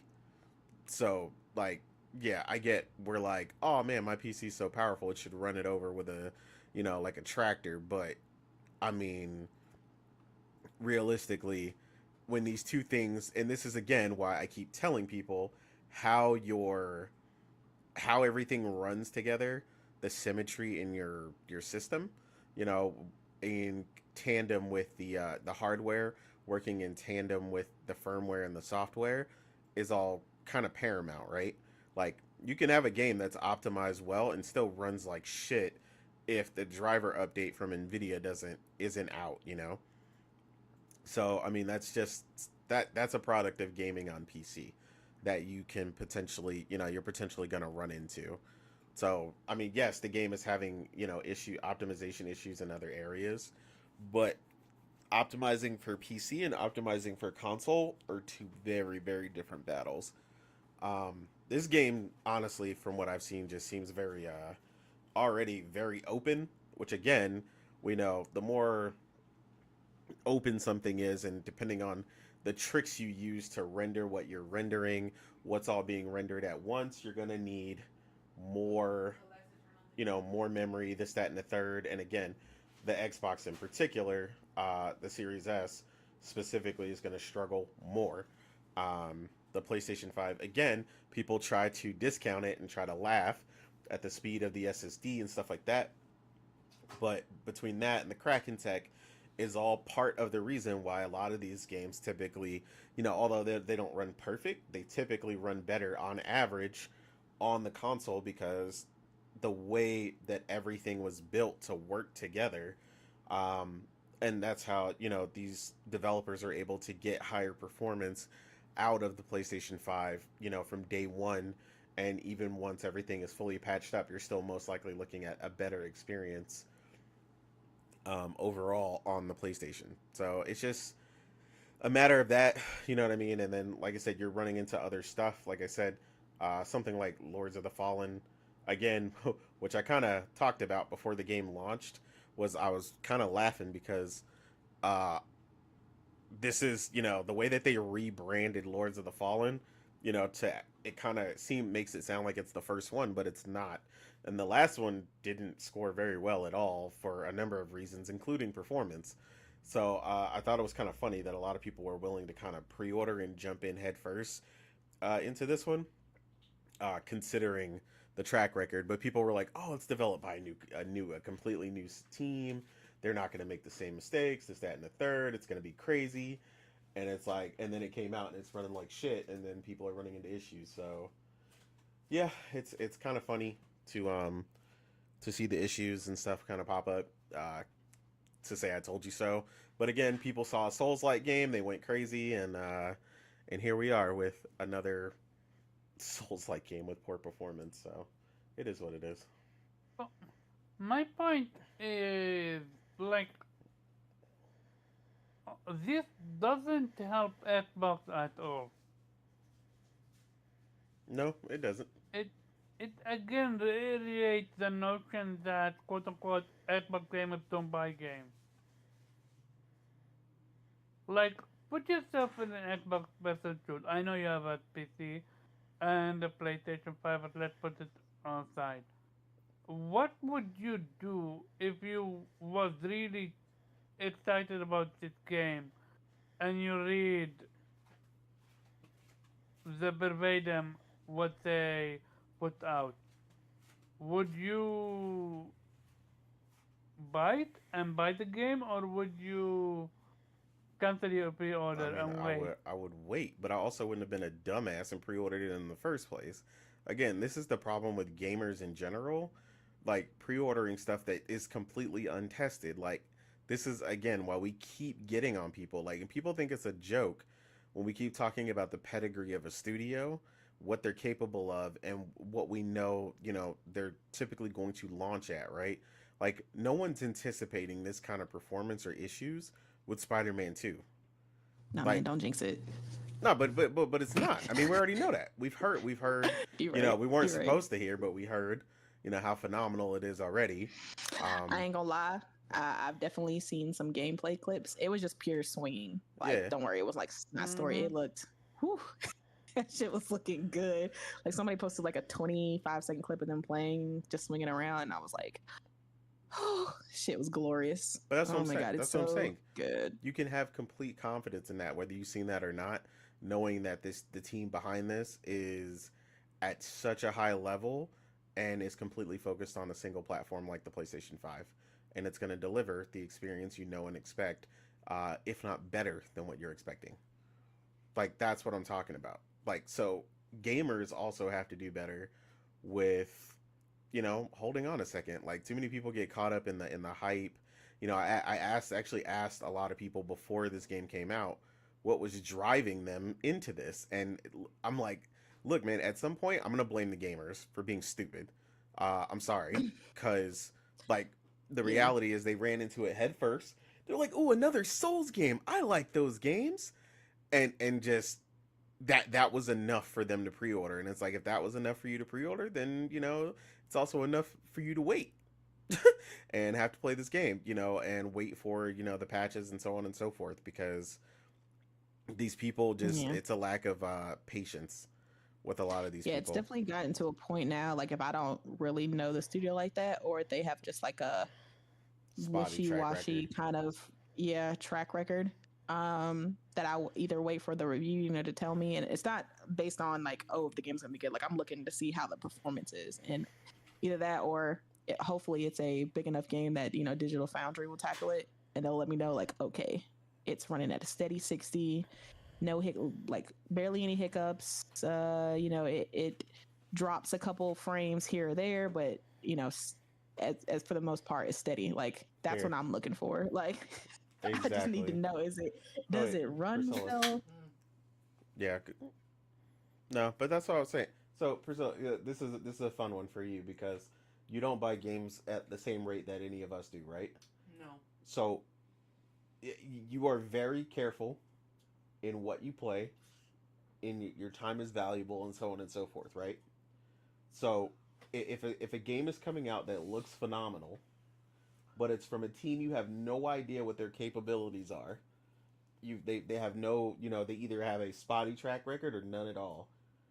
It's a new IP. New IP, yeah, we'll say new IP. It's a whole new IP, the whole 9 yards. Are you jumping in on pre-order? Especially after hearing this, keep in mind you had reviews that told you the game ran like shit. Not that the game was shit, but the game ran like shit. Then I'll wait.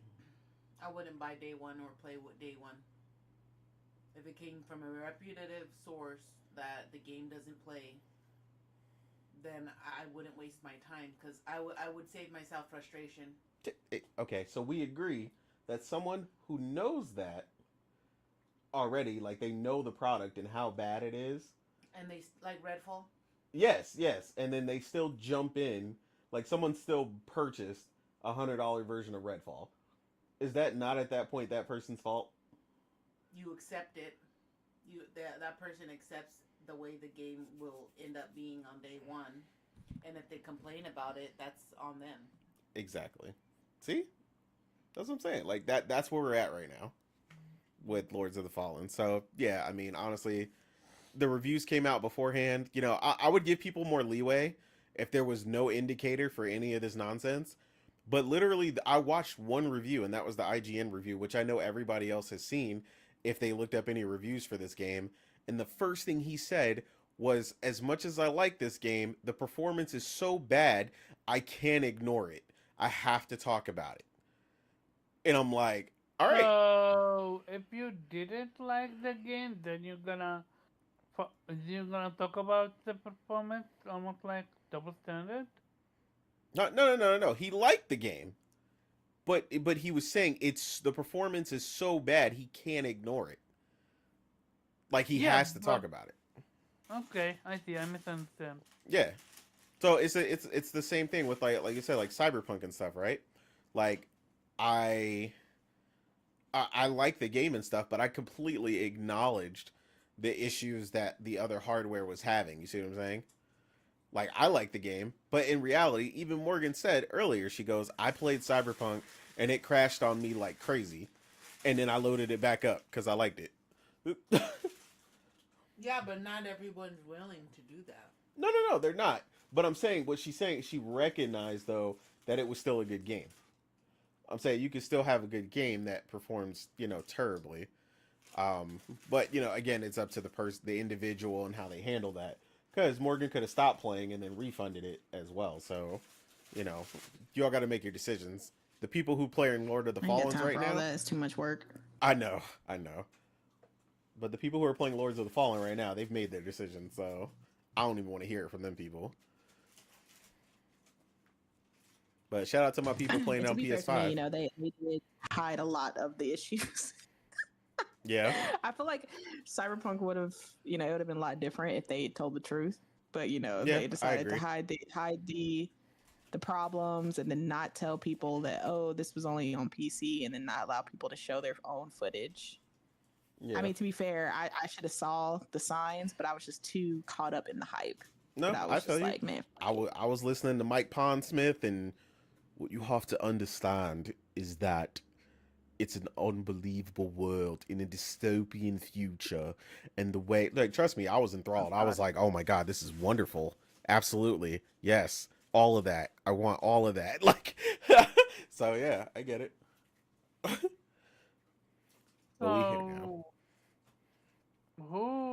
So you think Microsoft gonna bite the bullet and remove the parity or what? No, I just think it's gonna be on a case by case. It's just gonna be on a case by case basis, the way it's been so far. And yeah, like she said, if it's something regular like co-op or something, of course you could scrap that. But like that's not an inherent thing to your playthrough. Think it's gonna take another big game in terms of popularity and their consumers asking for it for Microsoft to step in again and do something about the parity clause. Otherwise, it's just going to be you'll get it when you get it. Yeah, all the little documentation, that's been the fun thing about all this stuff that's taken place. All the little documentation and stuff that has come out throughout the course of all the ABK and all this other nonsense. But the unredacted stuff that came out last showed you just how much they value or devalue uh these companies by performance, right? You know, they were like Morgan had said earlier, is that they had them at like $5 million for to get them on Game Pass. I mean, they still didn't, but they didn't value it very highly in the first place until the game all of a sudden showed up and it was a They could at that 97. point. Yeah, like, oh my god, we got to do It's something funny to try immediately. to get to pay if they had paying to put that game in Game Pass, but then they didn't even get the game until until later. Yeah, Like, yeah, we paid for it to be on Game Pass, but it's not working on Series S, so you're not even gonna get it till like next year. exactly. So yeah, it's just gonna remain to be a case by case basis. Anyway, man, fuck all that. Spider-Man 2. Mm-hmm. Okay, so moving on, going from one bad developer to another, and I'm gonna get flack for this one. And yes, I didn't stutter. I said bad developer. So Last of Us 2 remaster incoming. Wait, hold on. I know you did not just use bad developer and put I Naughty did. Dog I and absolutely did.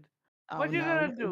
we're not What you doing gonna that. do? What Absolutely the? not, Omar. No, no. Absolutely not. I Absolutely not. You absolutely are not I about to will. put Lords of the Fallen developer and Naughty Dog in the same caliber. I'm not Absolutely putting. not. I'm not. But I am calling Naughty Dog a share of their for myself until they No. show me something new. Cause what have they produced? What The have Last of Us they remake, produced? what was it? The Legacy remaster. Yeah, Uh, like we've been stuck on this whole situation with fashion, which I'm not gonna even front. I don't care about fashion.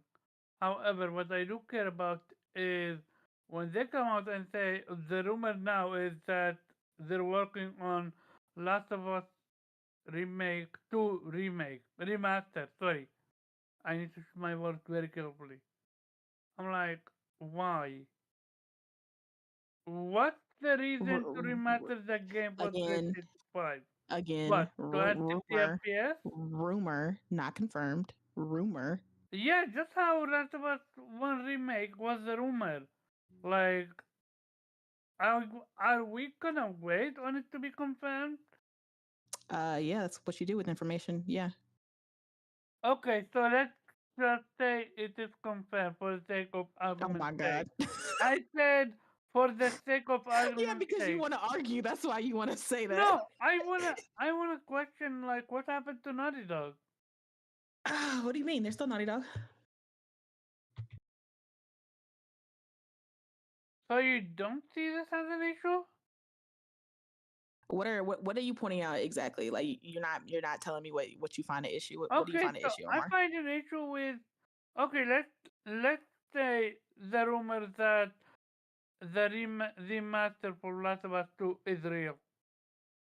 That's one of the worst decisions you could have ever decided on. Instead, Maybe, but is that up to Naughty Dog or is that up to Sony?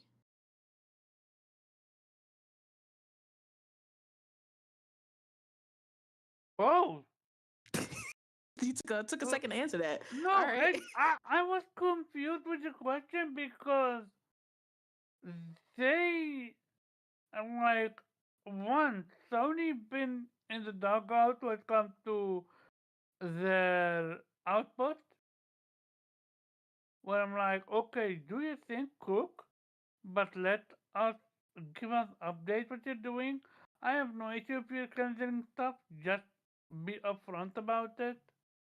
But this whole hush hush situation, and to me, what makes it worse is Naughty Dog. It's like Why are you focusing on old games and not on your new stuff? I mean, they already said they're currently working on a new IP, AAA single Okay, player. new IP. Okay. So if you're working on something new, why would hmm you go on to your way and remake your old stuff then?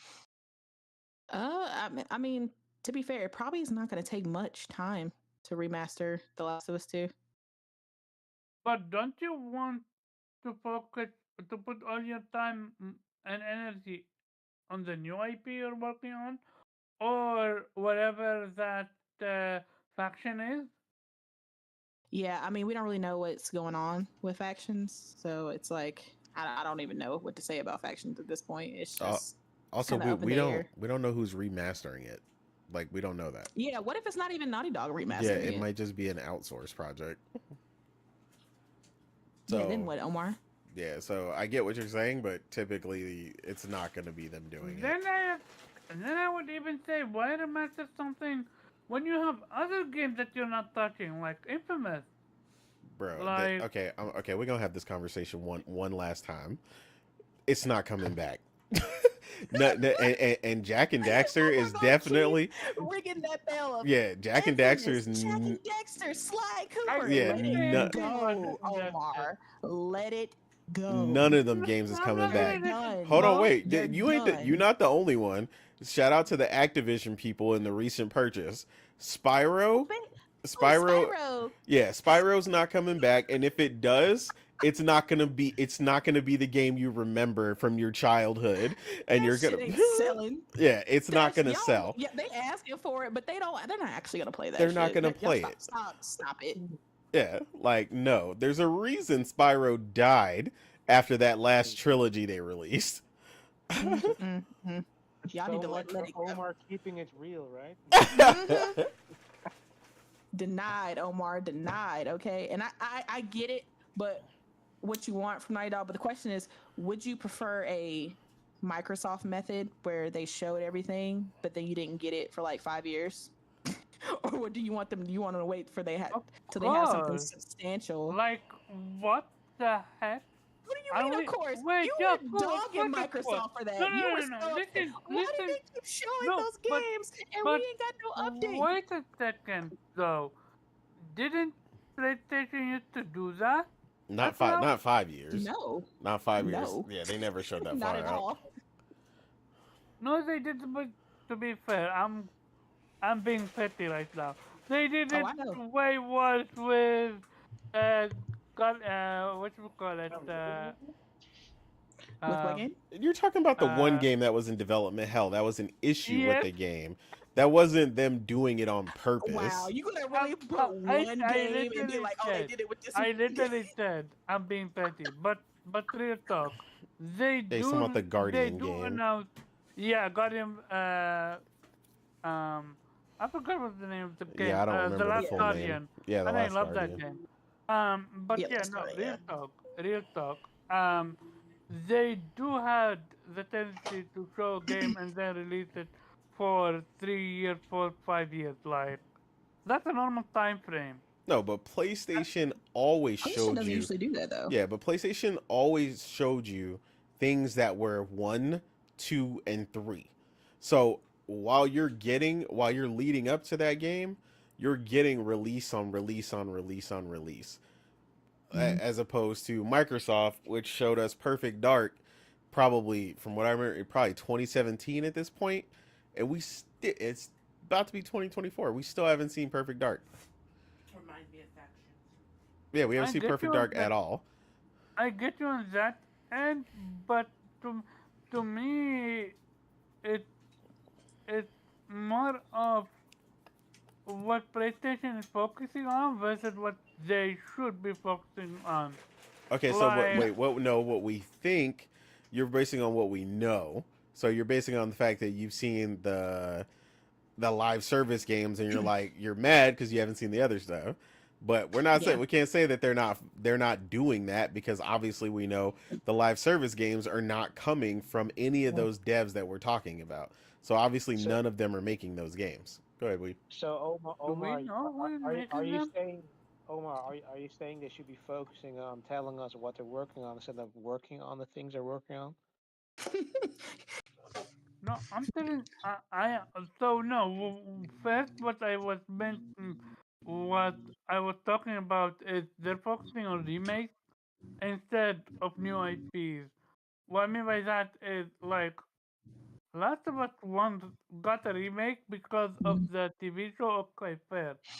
But I mean, why that's why there's a remaster for the part two because of the TV show. Because season two is about to TV come, show? and they're getting it ready for because we know The Last of Us two isn't on PC. PC, So this yeah. remaster is really for PC. It's just getting it up to We date on PS5 for us, but then also getting a PC version. That's what it's really about. Yeah, and I'm gonna tell you, I'm we gonna tell you. Hold on, before you even mention it, because Jay Barry and them was one of the first people to be mad when they released some shit for PC and they didn't update it for PlayStation.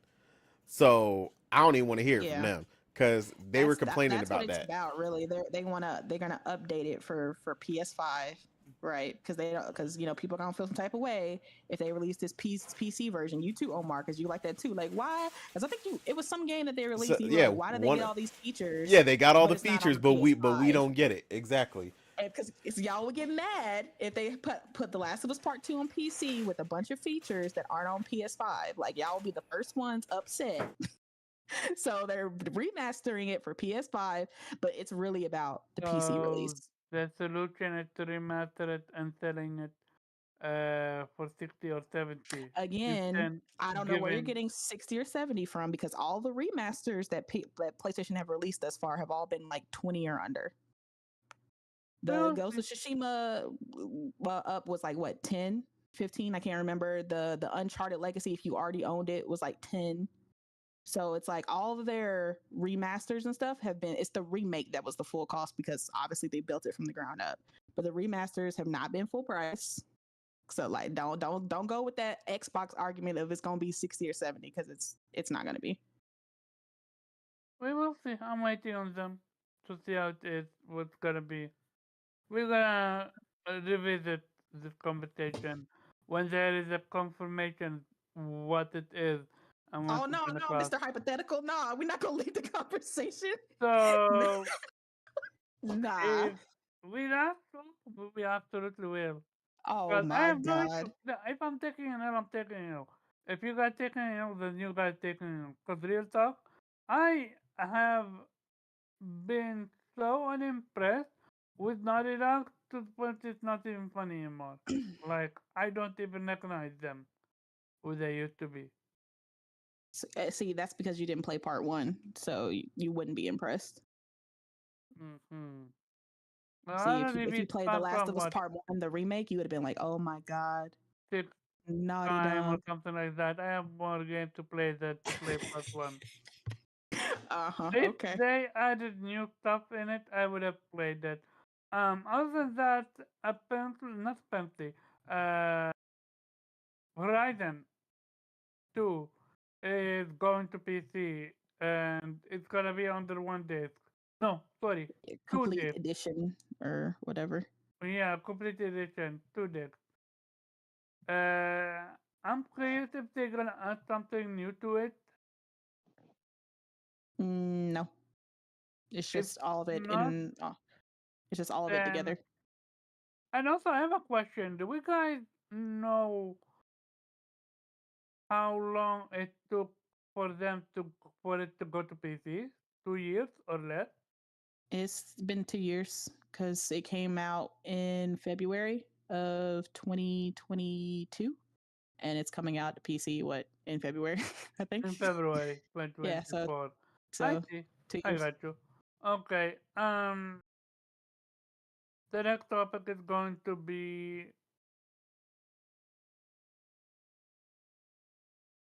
so. Oh God. Okay. So very quick one before we go to the doozy.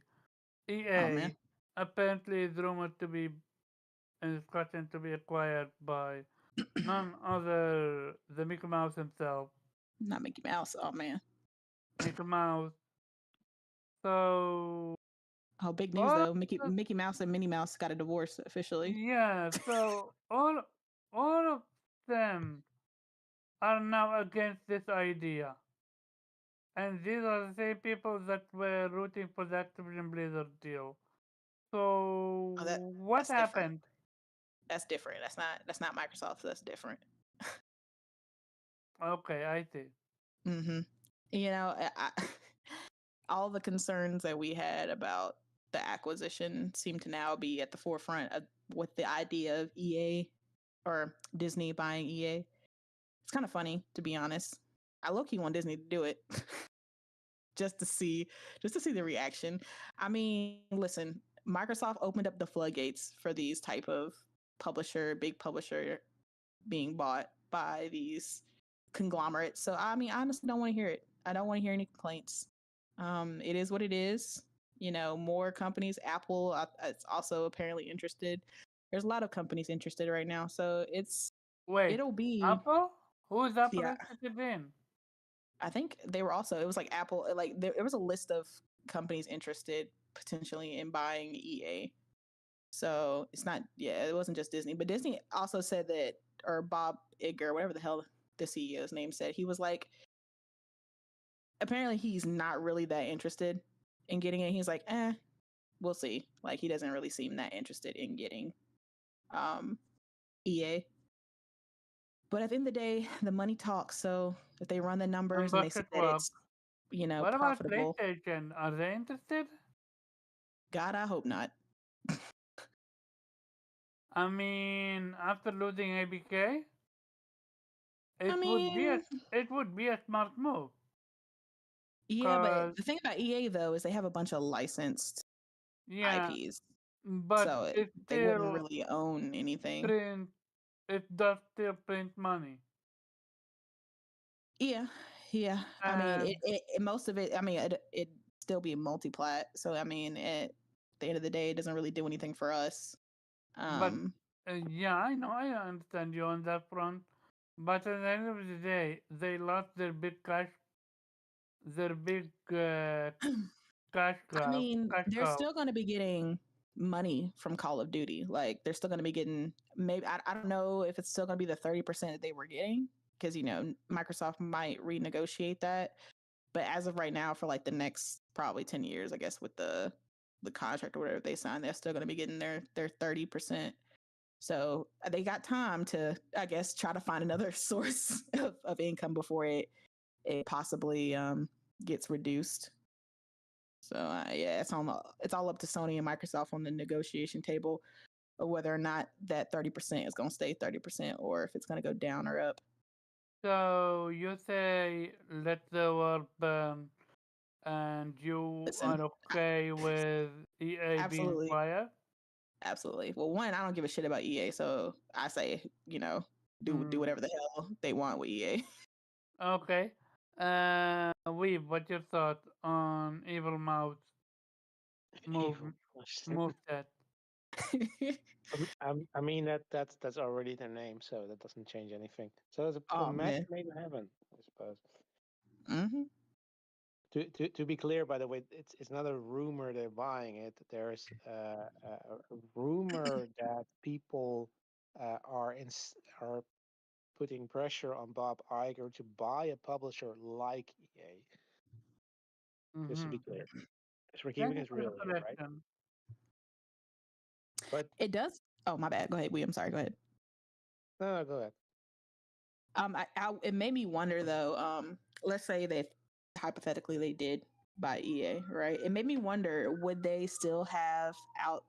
Will they still outsource their IPs like with Sony when it comes to Spider-Man? You know, that's their own IP. So would they continue that contract, or would they start making those games exclusively with EA? If they, Interesting. That's a if very interesting. That's a good one. yeah, it made me Well, wonder.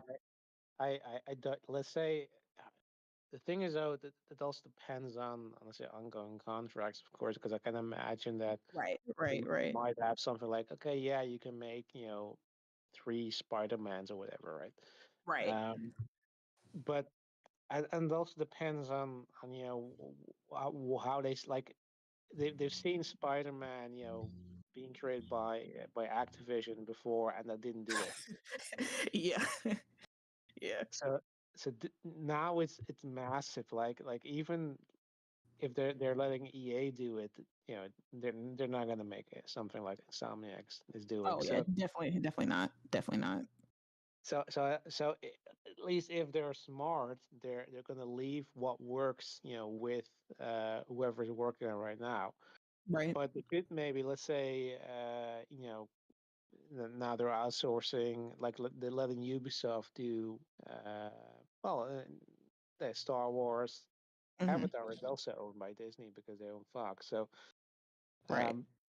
but yeah, they could say, yeah, okay, why would we let Ubisoft do it when EA could do the exact same job? Hmm. And it kind of depends on how successful those games are going to be and how well made they're going to be. Like, but yeah, I mean, Ubisoft in that regard is and yeah, I don't want to upset any Ubisoft fans. I'm not sure if those people exist, but whatever. But they're very interchangeable, right? I mean, it's this is sort of they make games designed by committee, like those kind of games. They're games that they're tailored to that's they use focus groups, right, to tailor to what they think gamers want, rather than okay, yeah, we're gonna make Yeah. a big blockbuster, like we spend like AAA title, like not an indie title. That's what we want to make, and we don't care, well, we care about how it sells, but we don't care that has to meet certain focus group expectations, blah blah blah. We're gonna make something we think is gonna be great. People gonna enjoy it, but we're not out there to make all the money. Um, Hmm. that's not something Ubisoft would do. That's something EA would do on their own. It's not something Activision would do on their own. That's sort of the kind of privilege you have when you're uh, yeah, like a console owner, because then you don't necessarily have to. I mean, you want to make money, but it's not just the only reason why you're making these games, because you also want to sell consoles and want to get critically acclaimed titles on your console. And yeah, there are of course odd ducks out there who just do whatever they want. Like, I think Square is, for example, a very interesting publisher, because they, when they had their Western studios, they were really focused on making certain sales expectations, really trying to monetize it any way they could. But with their own titles, they're very um, peculiar about it, because they don't care if they have to spend 10 years to make a single player game. They will do it. Hmm. That's just how they are. But Yeah. yeah, No. yeah. Sorry, go ahead. No, you're Mm, good. No, Yeah. yeah, yeah, but no, that's pretty much it. So yeah, okay. I like I said, that I don't think they're gonna take away Spider-Man as long as that game is going to do well. Hmm. But yeah, like anything that's sort of interchangeable, that's with third-party publishers, that's not, they're not hitting it out of the park with that, then that's just, they can just take that back. They probably have contracts for that. Yeah, if you don't, it's not Yeah. doing well, then we can do whatever the fuck we want. Right. Yeah. Mm, Nate, what's your thought? Mm, I mean, I think they pretty much said it all, They to be said it honest. all. Okay. Yeah. Um, very quick then. The last top. So two more topics. One is what's the name of that store? Give me a second. The store where physical media is. Best Buy.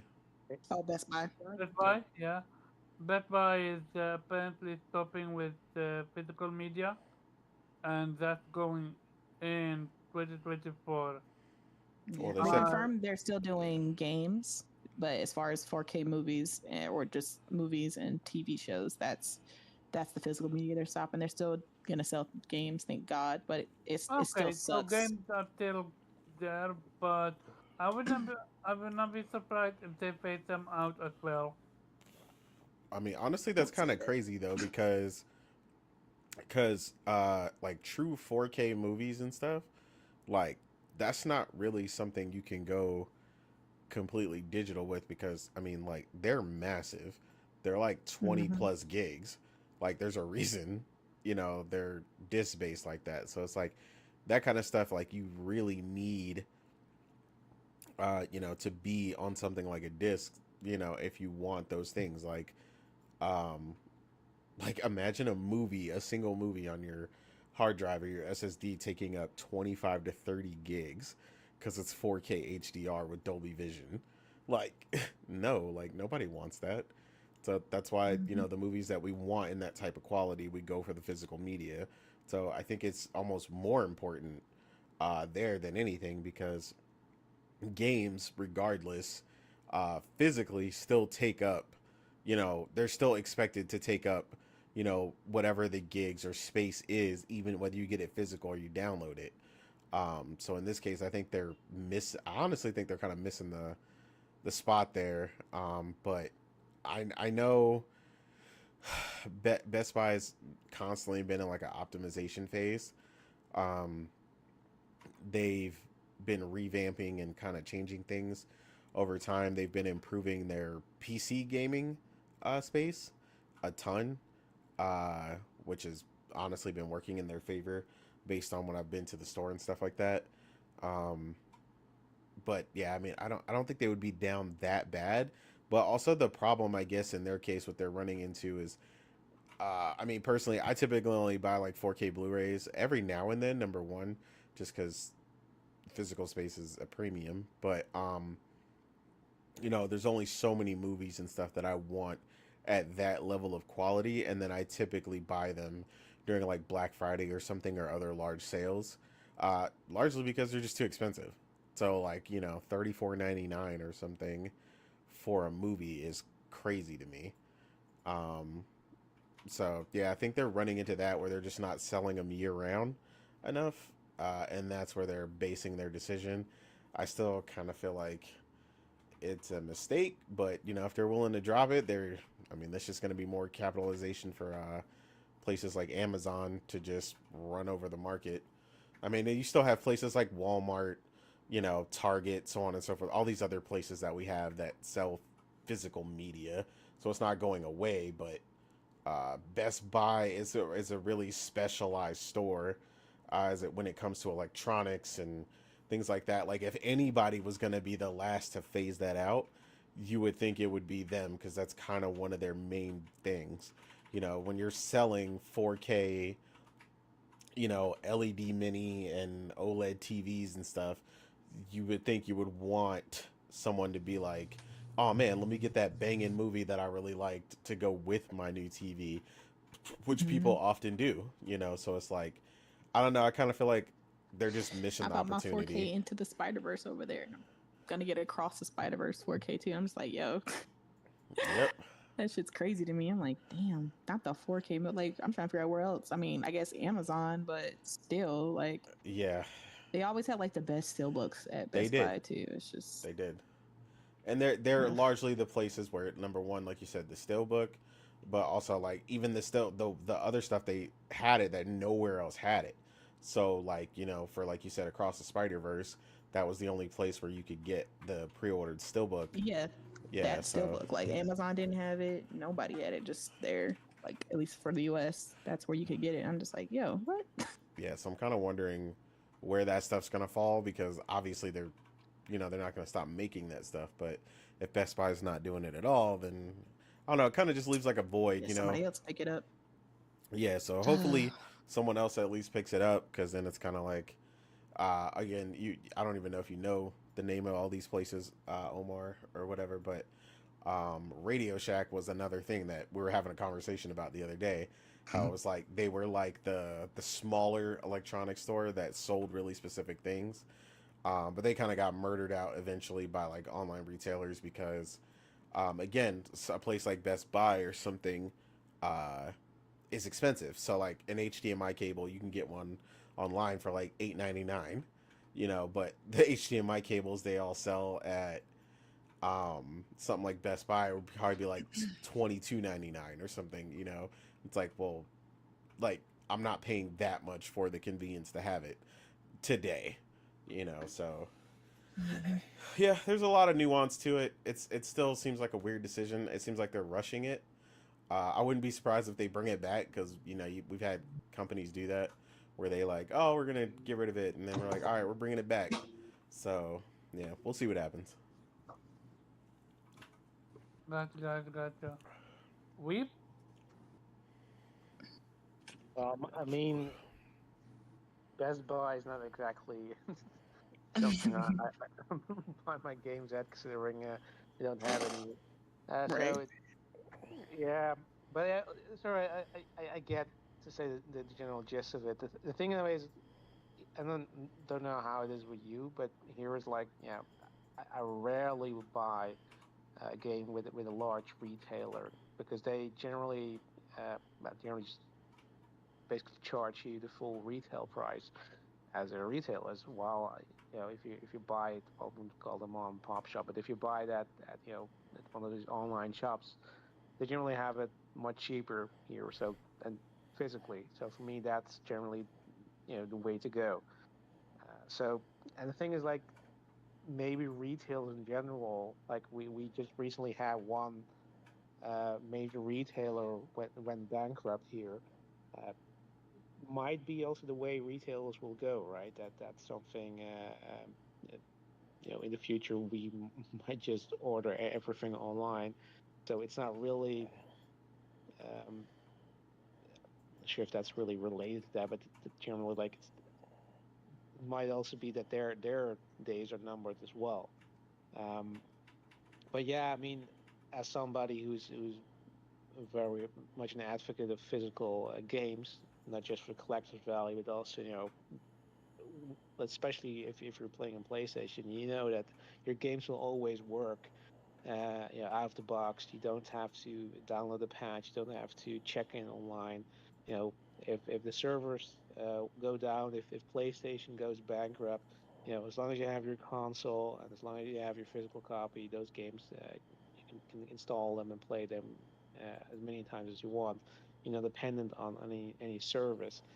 So that to me is important because I don't really want to like I'm not expecting it to happen anytime soon, but you see how how it goes that their stores are getting closed, um, and if these companies want to, they can just tell you, yeah, fuck you, we're gonna you can no longer re-download your games, even though you paid for them. Like they're doing that even with other stuff like movies, right? If you like buy movies from Apple, they're having cases where movies were delisted and they actually removed them from your device. So even if you had them downloaded, so that shit happens, and that shit can happen. But when you have a digital copy, if you have a physical copy, that shit can happen to you.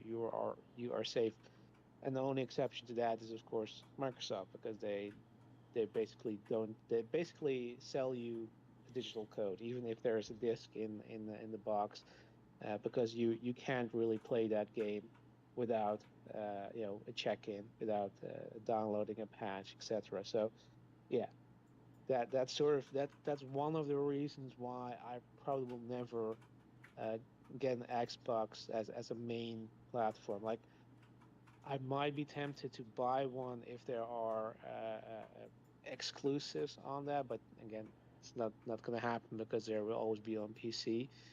The only reason I would probably ever buy one is because there are a couple of 360 games that are orphaned on that platform that I might still want to play at some point when I get through my backlog, which will probably be in 10 years from now, whatever. Um, so yeah, but yeah, it sucks that they're doing that, but um, yeah, I mean, as long as there are other options available, I'd say it's not the end of everything. gotcha. And Oh, I, I, I am dreading. I'm not dreading anything. I'm bored of this. So, ABK deal done. The question is what's next from now. Oh man, we're coming for Sega next. No, no, Sega's gonna no. be next, bro. Look, we know. No, I won't let it. That's what they all hoping, and they're like, we're about to be the king of the platforms. All we got to do now is just get Sonic. I mean, So, let's be let's be yeah, real. so go ahead, Nate. What's your thoughts? What's gonna happen after it? I mean, as of right now, they got about a year or so of getting their shit together for one. So I mean, they're not going to be doing much of anything else right now. Um, I mean, the upcoming Call of Duty is kind of set in stone as to what's kind of going on for the next year or two. So nothing's going to really change there. You might get some of the older titles on Game Pass, but largely I don't see anything major. If you're talking about particular acquisitions, I don't see any publishers being bought out anytime soon. Largely because I think at this point most of the governmental bodies that have been dealing with Microsoft are about tied to their asses. So if they tried anything over the next year with something crazy, like a major publisher, they'd probably just laugh them out of the room and be like, "Get the fuck out of here." Um, so I think Hold they up. should, yeah, Nate, are focus on you their really stuff. saying that after them just acquiring ABK, after literally a year or two acquiring Bethesda, like, Yeah, but you got to think about what's left on the table. That's the like they difference. got away with it. Like, this is the I mean, second time. they did, but you gotta understand the fight they had to put up for that. And like I said, ultimately, No, he doesn't understand. yeah, He's a pony. Okay, he doesn't understand the power of Xbox. All right, all right. Sega's coming next. All right, we're about to get Sonic as a mascot. All right, all that mess about to be in Game Pass. Watch yeah. I mean, if these idiots had their way, Xbox taking over Japan, baby. Wait, I said, oh shit, But they now gotta I sell understood. RPG to Sony. It it Yeah, took they me a better. while to understand They can keep the what rest. you mean by that, but that would be such a terrible idea. yes, it would. Um, I agree with Weeb though. Yeah, they can keep the rest of Sega. yeah, I mean, like I told him, I mean, Well, if I want if Atlas too. yeah, if they ever wanted to make that deal, which Sell it to Nintendo. yeah, what's his name wanted, Everborn told me, he'll give us Atlas and RGG, and they'll just take Sonic, and I was like, well, you can have it. That seems like a hell of a deal. Yeah, I'll take it. yeah, so, Really? yeah. So if they Yeah, want he's him, just like Sonic. yeah, That's crazy. he's like obsessed with Sonic. No, I'm totally fine with that. That seems a Yeah. fair trade. I will take that. Absolutely. Um, but yeah, they ain't trying to buy them and get rid of that because they know how amazing Persona has been and Metaphor will most likely be, and you know, Yeah, can't wait for Metaphor. Let's go. yes, looking crazy. Super excited for Metaphor, yeah. Yeah, and a lot sooner than that, Persona 3 Reload, which Mhm. I still feel some type of way for Sega letting that be on Game Pass. Like I feel like at some point I'm like, bro, Pony. you need to prove that you need some kind of proof that these people are actually about your games. And I'm like, I don't know when you're planning to do that, but yeah, you're gonna have to figure it out eventually because this whole Game Pass repeated thing is not showing too much because clearly it didn't work out that way for Octopath based on the fact that Octopath 2 is coming to Xbox but not on Game Pass. So they've seen that that wasn't, worth it from both parties. So yeah, I don't know. Like I said, for the most part, like I said, my hope is that what's next is Microsoft sits their ass in the corner, gets their shit together, and actually starts releasing some good games with some decent level of quality without all these weird inconsistencies in visual fidelity and other issues they got going on, and maybe get their shit together with Fable. Instead of us having to hear about the size and scope of a game being brought down, we hear about maybe something expanding and getting better. Um, you know, I want actual gaming news from Microsoft for once, and not just we bought something, or Xbox Sarabando on stage. Um, just talking about her love for the Japanese community and blah blah blah, and the one random dude begging her for uh for Final Fantasy VII to come to Xbox, which also, for the record, I believe is an industry plant. Um, because I was like, that was kind of ridiculous. I was like, that is the weirdest shit to do, like to talk to like a random like CEO about wanting, like, that was just so weird, for the record. I don't know, but um yeah, that's my real hope, is that they just focus on getting their studios in order, getting their studios up to par, like uh, the team behind it was a zombie game. Oh, State of Decay 3. Yeah, they actually. Yeah, where the hell State of Decay 3, man? That's like the one of the handful of games that would make me get an Xbox. Like, where is it at though?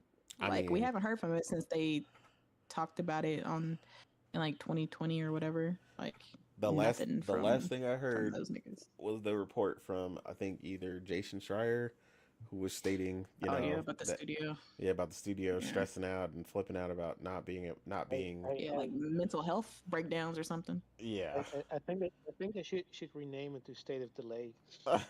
Man, like that game has such potential. It's so crazy. Like, like that's a really good IP that I think fun, and they could do a lot with it.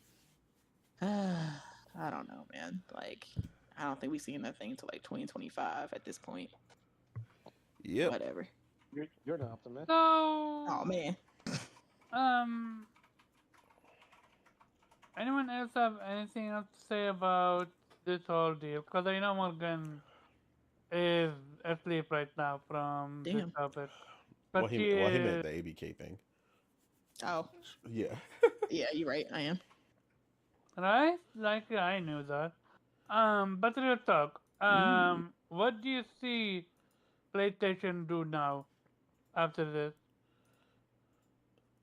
I mean, PlayStation, what they need to do is make sure they don't get blindsided.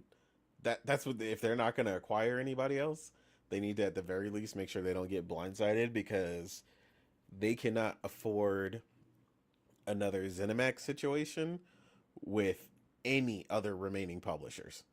Any of them. But what do you do then? Do you go out of your way to not make deals with any single publisher like that? I think they should do partnerships and buy into the company like they did with FromSoft. Kind of make sure that they got some say. They should buy from. They should buy from Soft. I mean, I don't even. I mean, I think that's complicated. Yeah, I think Tencent also has like a big share in FromSoft. That'd be a lot to get them. I'm not even sure if they're up for sale anyway, especially since they've been doing so good with their past few games. Yep. It'd be a hefty price to pay for them. Yeah. And who knows if that would even. Oh, the game looks good. Yeah, sorry, I got distracted by the game on the screen. I know what you were saying. Yeah, they'd probably have some type of Bungie deal with them too. Like, oh yeah, we're gonna keep it multi-platform. Like, yeah. So, I don't know. Who knows? Like, what Sony has going on behind the scenes. Okay. They surely won't tell us.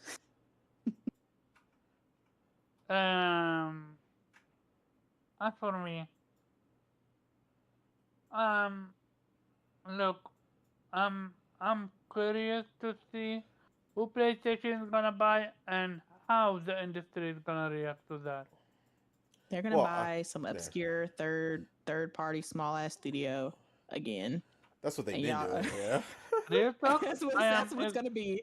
And everybody gonna be pissed. I am expecting them to buy a publisher.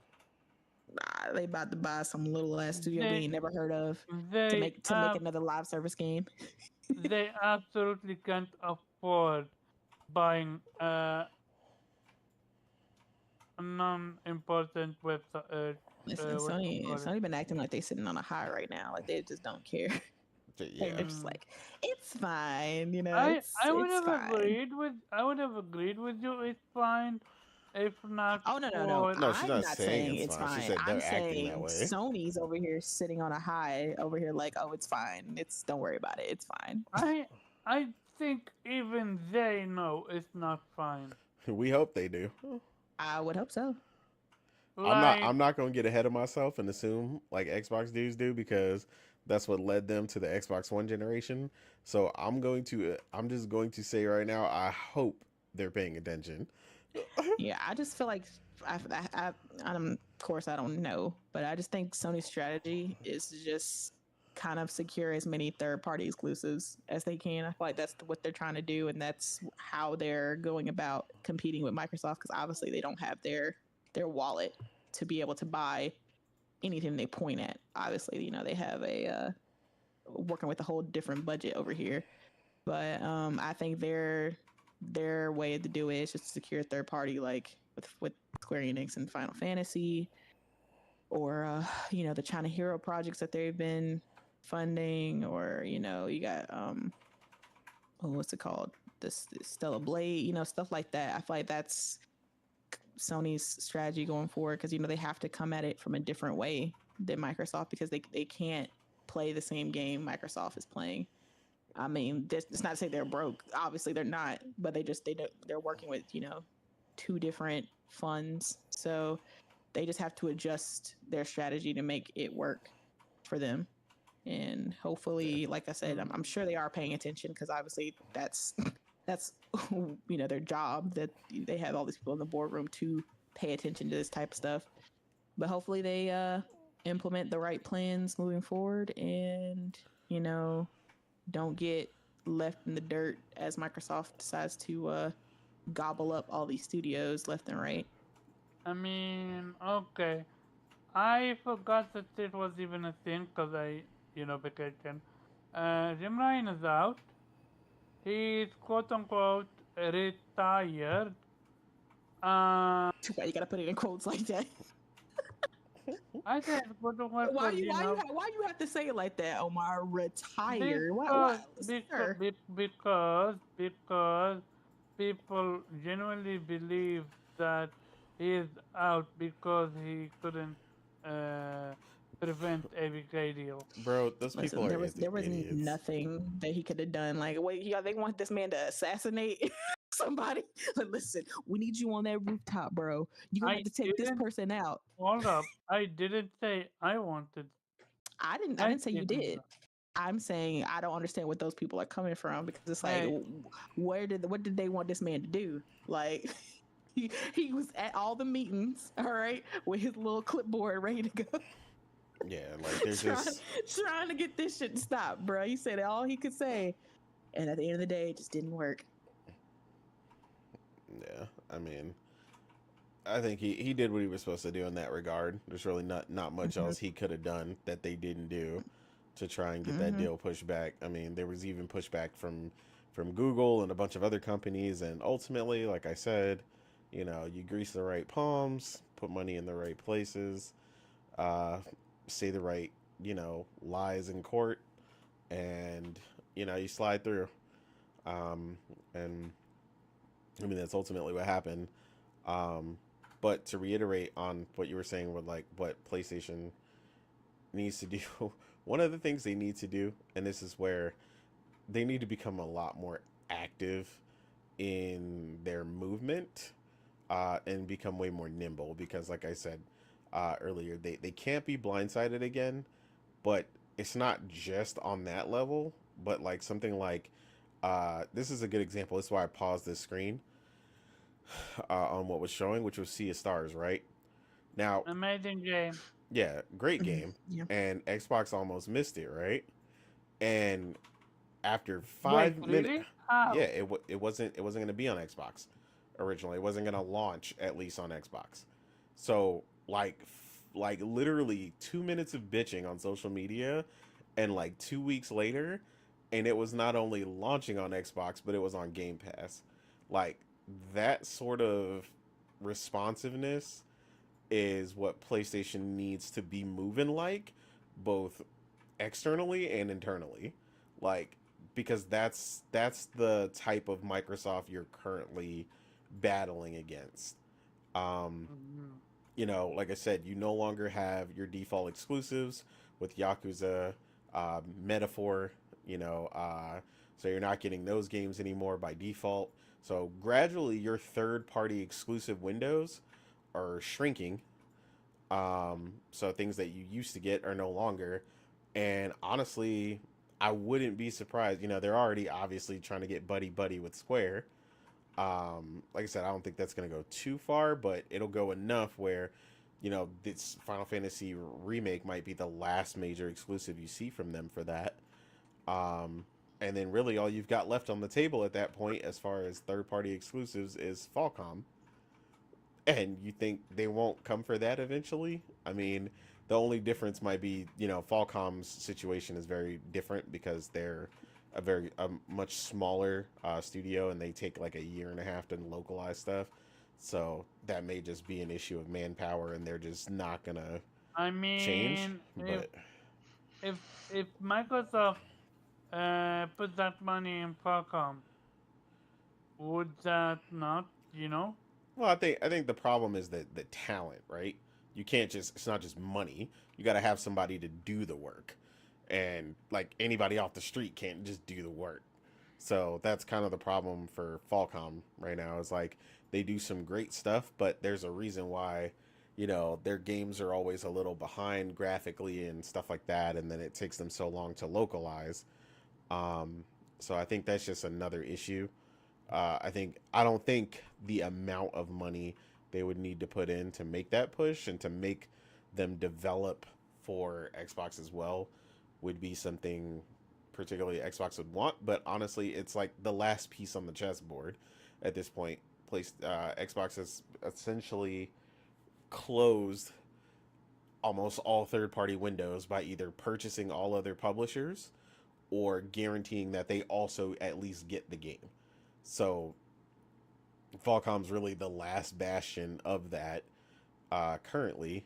With the exception of stuff like the China Hero Project and stuff, but like as far as known quantities, like Falcom's the last one, and that's the East Games, and of course the Trail series, so on and so forth. But yeah, man, I just don't know what PlayStation's gonna do. Then they're just gradually losing all these things that they've had over the years, and like people are not seeing it, and they think nothing of it. And I get that some people think nothing of it because for some of them these games don't make a difference, and they don't care if those games are also on Xbox.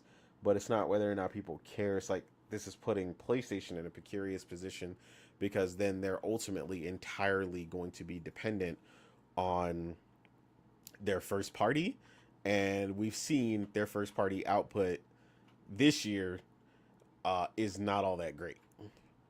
Um, severely lacking. yeah, and while But while they're that's what lacking, the Xbox competition is bolstering and constantly bolstering, and eventually even the worst ran studios in that company are going to eventually start firing games out. I mean, you've just got too much talent pent up in there now. With like I said, between ZeniMax, you've got Machine Games and id Software, who have both been quiet for a while now. So they're about to fire something out the gate. You've got I still think Fable's very far. Um, but you've got a couple other companies and stuff in there that have been quiet for either a while or a number of years that have also got to be ready to fire on something. You've also got the Hellblade 2, whatever that turns out to be. So on and so forth. So eventually, while they're bolstering, and then their studios that have been in the waiting and all this stuff are looking to launch like crazy. If this onslaught finally starts, once it starts, it's probably not going to stop. Like that's how many studios uh Microsoft has at this point. So like PlayStation's got to do something to bolster that internal talent. And one way, ultimately the issue is not going to be this whole live service game thing that they're doing, because that's all their other new studios have been for, is this live service kick that ultimately may not even pay off. Uh, because anyone knows how that industry works. And like I've said, I've on Salty Show, my friend that plays Apex Legends, that's like all she plays. Like these people are really, really locked in to what they play, and it's one or two games, and that's it. And they stick to it, and they come home and they play that game, and they play that game, and they play that game. Like that's it.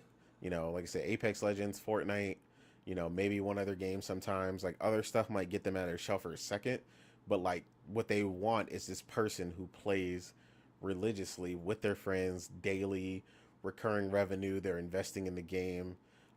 I just don't see a really, really huge area uh, unless you come in and you literally take from other games. So to do that, though, you've got to be better. And I don't see anything that they've shown me so far that is going to entice any of the people I know that game that way.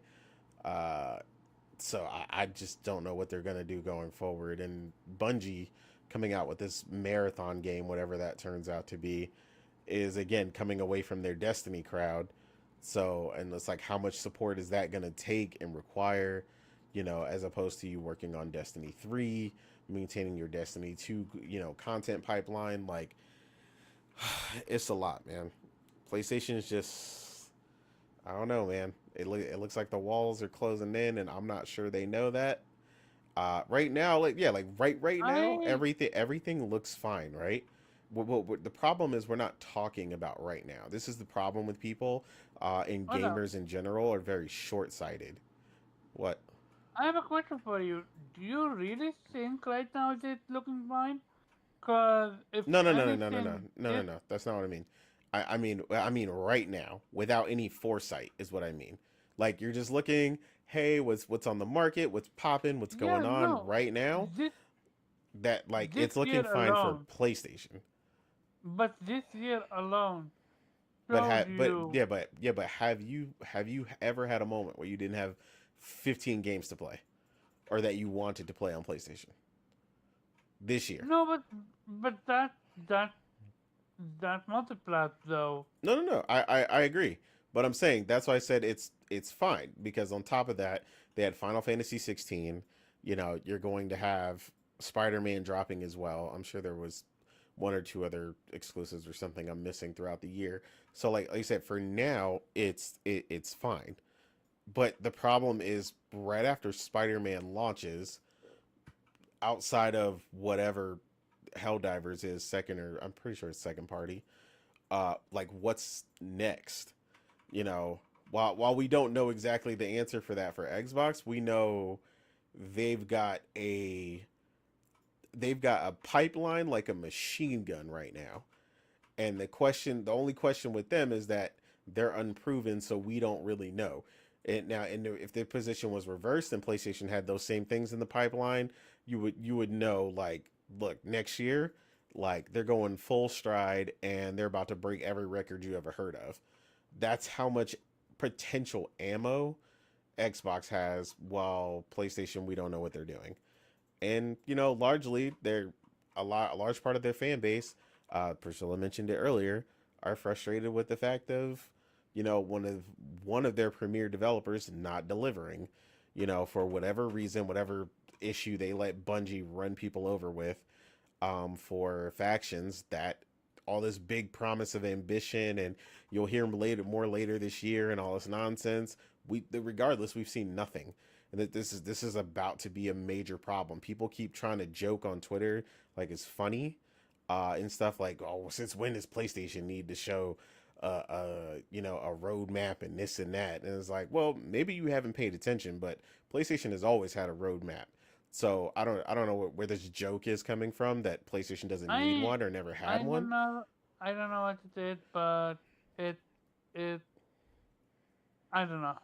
It's crazy. Yeah, it is. But that's Cause what but if that's where we're this at. was Xbox, we would be laughing out the door.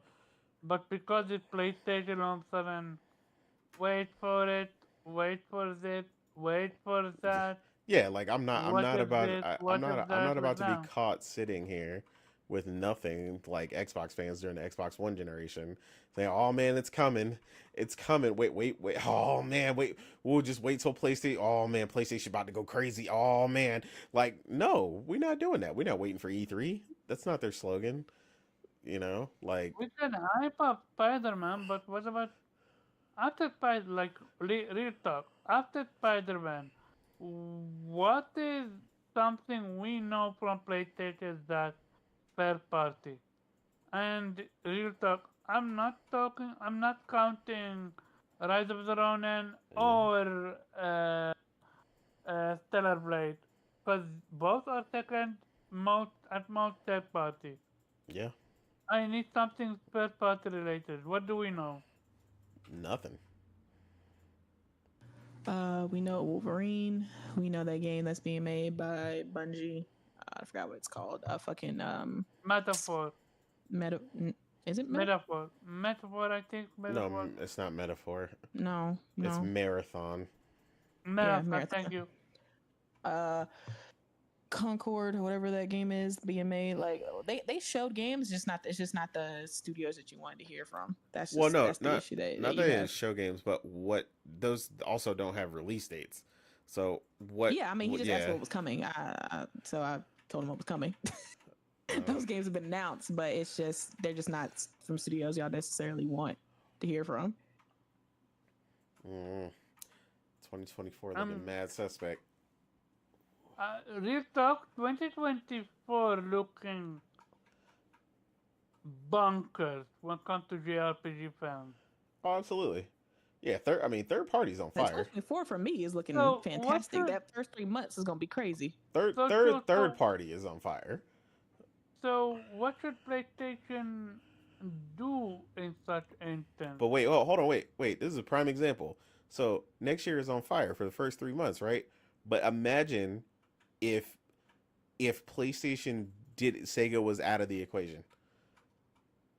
How down bad would PlayStation be in that case? With the Repeat what you said. Repeat what did you imagine say? Sega was out of the equation.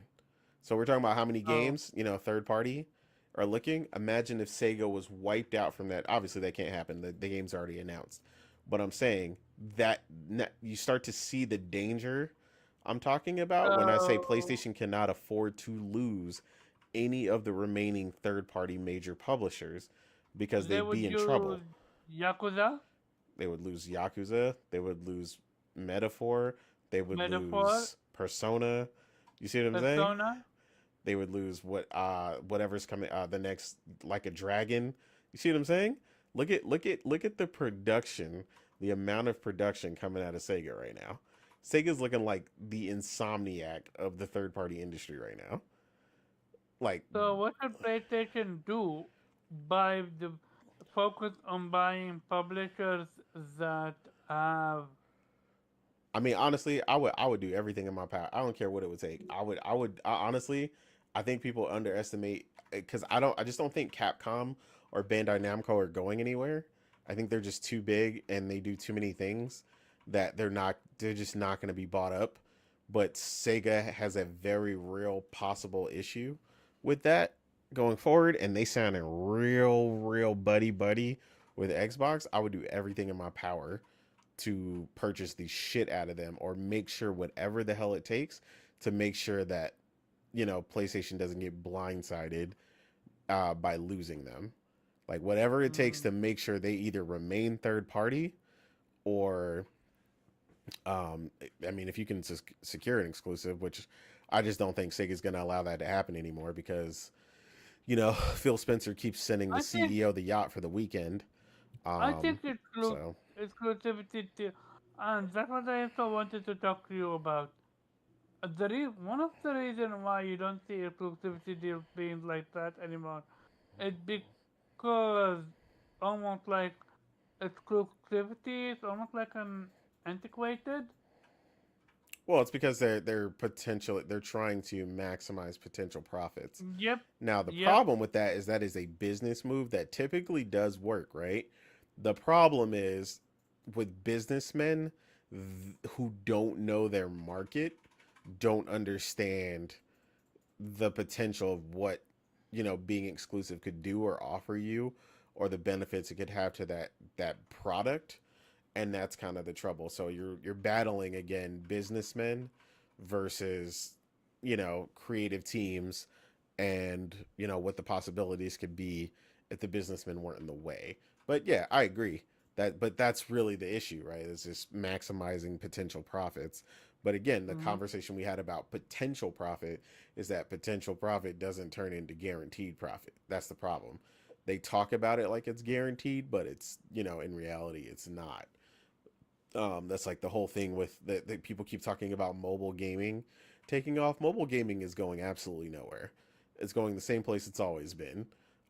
The same people who play on their phone are going to play on their phone, and the rest of us may try it here or there, but we're not doing it. And all the people that play Candy Crush are going to continue to play Candy Crush, and they're not going to start turning around and playing Call of Duty on their phones, or turning around and playing Gears of War and launching via the cloud and carrying Xbox controllers with them tomorrow. Like, that's not going to happen. So, yeah, So that's also if not happening. if you play PlayStation, do you go for the publisher with the biggest studios or most studios, or do you go for a publisher with the strongest IPs? I mean, like I said, the problem is don't I don't think Capcom or Bandai are up for sale. So, out of who's left in that regard, I think Square. I mean, yeah, I mean Square obviously, but I I I But mean the top Square have been Square's not leaving you assist though. maximum out of 10, if we're being generous. Like, yes, some of the franchises are doing well, but others are so terrible, like, it's not even funny. Well, I just don't think Square thrives entirely under PlayStation, right? I think they thrive in the spot that they're in, where they can work with Nintendo and they can work with PlayStation. And Mm-hmm. again, Square, regardless of working with Xbox, are not going to leave PlayStation. But Sega's, like I said, Sega's the one suspect motherfucker out here acting real brand new lately. You know, CEOs, borrowing Phil's Ferrari for the weekend every weekend. Hey, I'll send the Ferrari over for you, bro. Like that's the way he's acting at least. Now, whether or not that actually turns out to be the case, I don't know. But at any given point, if Sega's up for sale, they need to be there. They need to purchase them, and they need to make sure it happens. Period. Like you can't lose that. Mm. Like that's a wrap at that point. Now, does it matter for me? No, because I'm on PC. Like Mm-hmm. ultimately, so I'm gonna get to play it regardless. The problem is PlayStation and losing such a huge. Like I said, right now Sega is the insomniac of the third party division right now. They are launching on all cylinders right now. They are Mm-hmm. releasing so much content, whether you love it or not. You know what I mean? Persona 5 Tactica, again, is still coming to Game Pass. That's still a thing. Whether or not the game is amazing or not, regardless. Then you got P3 Reload, and then like I said later on, you've got uh, Metaphor, um, potentially not on Game Pass, but again, it's not PlayStation exclusive. So unless PlayStation knows in the back of their mind that they secured Persona exclusive for 3 to 4 years every time it comes out for until Persona 9 or something, and they know something we don't know, then cool. I mean, you might be able to relax a little bit. But other than that, I don't really see how they'd be relaxed at any point. So my question for you, very quick, and then I'm gonna give it to the to the other person. Uh, do you think Persona is gonna be inclusive? Yes or no? Mm, No. no. I mean, metaphor isn't. And I would argue that that's kind of like a smaller, not necessarily a smaller game, but it's definitely not have the prestige of Persona. So if that game's not on Game Pass, I don't see Persona being on Game Pass. Well, no, he said exclusive. Would it be exclusive? But Oh, you talking uh, about like exclusive, like as of right now, or it's you a talking about if they PlayStation. bought Sega No. He means like, do I No, see I it mean in the right future? now. Yeah, is it gonna come out when Persona 6 gets announced? Is it gonna be exclusive? to Xbox or PlayStation? PlayStation. No. Yeah. The only way that happens, like I said, is if they have a deal already in place and they got Sega to agree to one of these crazy long term deals. Like they got Square 2 for Final Fantasy Remake.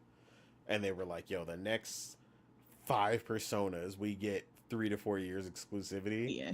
Like, And that's I the only way. highly doubt that Sega would agree to that, Yeah. especially So, after their new buddy partnership with Xbox. No, they're no. It's gonna be multi-plat. hmm so yeah, right now, no, I don't see it being exclusive.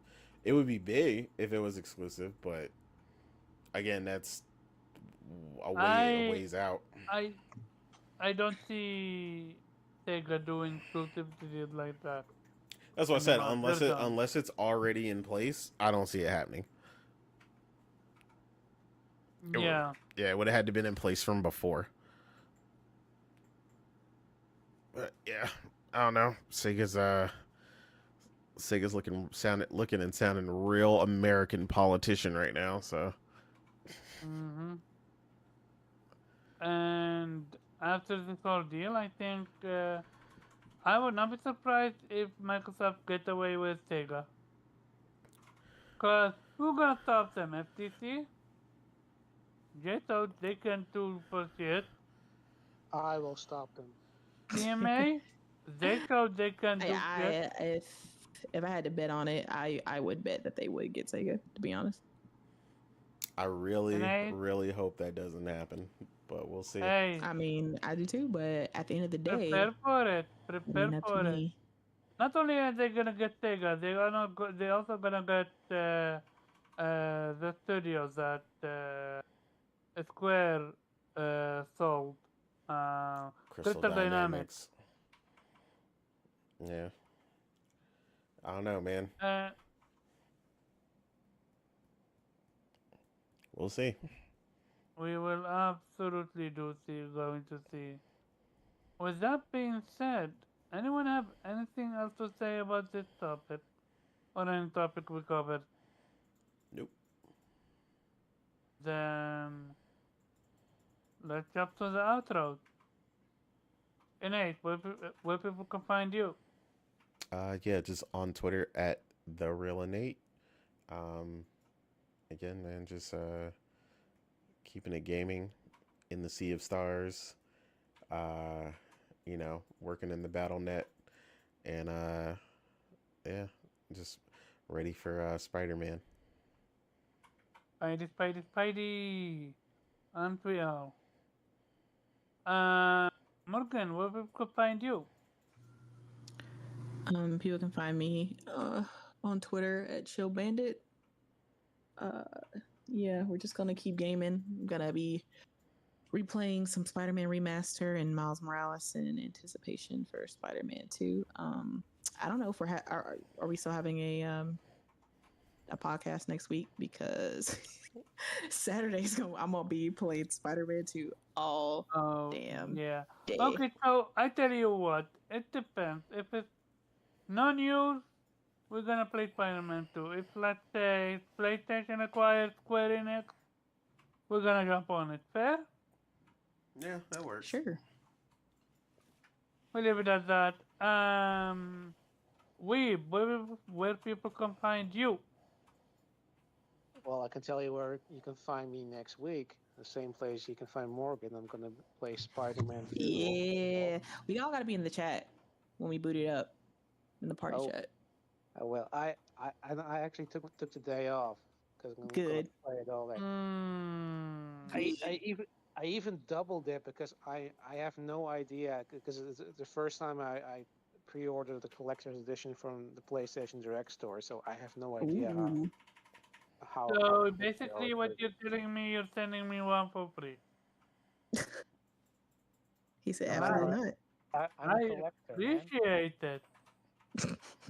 Well, you're telling me you didn't At some pre-order point, I gotta Spider-Man? see a picture of all your collector's editions. So because you be getting like every damn collector's edition. I gotta see the setup. Uh, you're more than welcome, though. I'm not getting every collector's edition. I did draw the line with the Final Fantasy Rebirth collector's edition. He said, "Listen, hell no, you didn't want that 19 inches of Zephyroth." Tempting. uh, and I did try to get the God of War one, but they screwed me over with my pre-order. So Oh, yeah. Oh. Well, I still got the elephant from Horizon. hell yeah, that Tremor Tusk. Mhm. Yeah. So- yeah. Where you can find me on Twitter, because I still refuse to call it X, as the Weep Sheriff at Infinite Rhizome, and yeah, on this podcast, if we're gonna have one next week. Yeah, Other Nation. Otter Nation.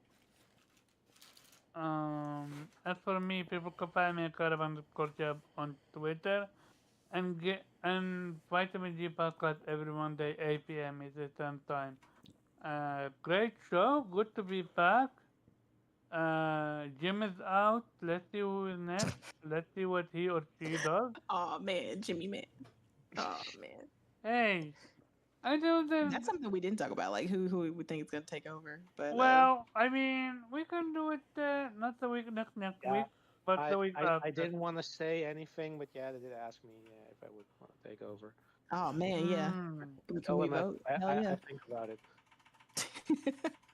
He said, "Let me get back to you on that." So- Oh, man. On this talk, I would absolutely ask every single one of you what you would revive if you was PlayStation. What do you call it? If you was in gym position. PlayStation's let's presence do in it next- Japan. Let's do it 2 weeks from now. You know the answer to that one. I would go to Square and say, "Bring me a remaster of Terranigma." Oh man. Oh man. Would you go to Square? Why not get the IP and give it to Sucker Punch? Well, Terranigma is a RPG though. Oh, sorry. Why I the hell would misheard. I give it to Sucker Punch? I don't want. I was said it. paint it. I thought you were talking about Masa. My bad. Why would you give Muramasa to Sucker Punch? That's a Vanillaware game. Not a Vanillaware. Oh man. Tony go over there and be like, Xenogears. Absolutely. Yo, let's get that Xenogears remake. Absolutely. Oh man. Okay, so yeah. I think enough podcasting for one day. Yeah. Next week, I really hope nothing comes through. Otherwise, it's gonna be Spidey, and more Spidey. Yep. The embargo drops in like 2 I need days. to buy coffee so I can have. So we'll have the reviews and scores out on Monday. Super excited about Spidey, and more Spidey. What do y'all think is gonna hit? I Um, feel like we're gonna be at the 90. 88 again. I'm gonna Curse of be the 88. I'm gonna be modest about it. 90. 90. Okay. 91. 91. Okay. I feel you on that. Will you? And what do you Renee? think? I feel like 91 because for some I don't know. There's something weird about like nothing ever gets a 92. It either goes way above and gets like a 94, Right. or it Or gets it's like a 91, 90. yeah, like 92 Mhm. like never happens. So 91. It's Yeah. very difficult to to how do I say this? To break the 90 meta in general. Like even if you're Insomniac, even if you're whoever, it's like I don't know what to say. Well, let's be real. I mean, PlayStation first party games always get a few official haters that always have to drag the score. So PlayStation can never get away from that. And if you notice, PlayStation games always get like reviewed the most.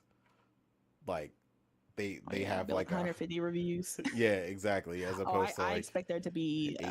a mini reviews for Spider-Man 2.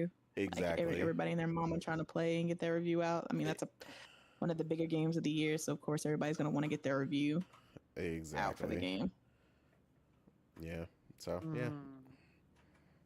But yeah. And with that being said, let's get to the end it.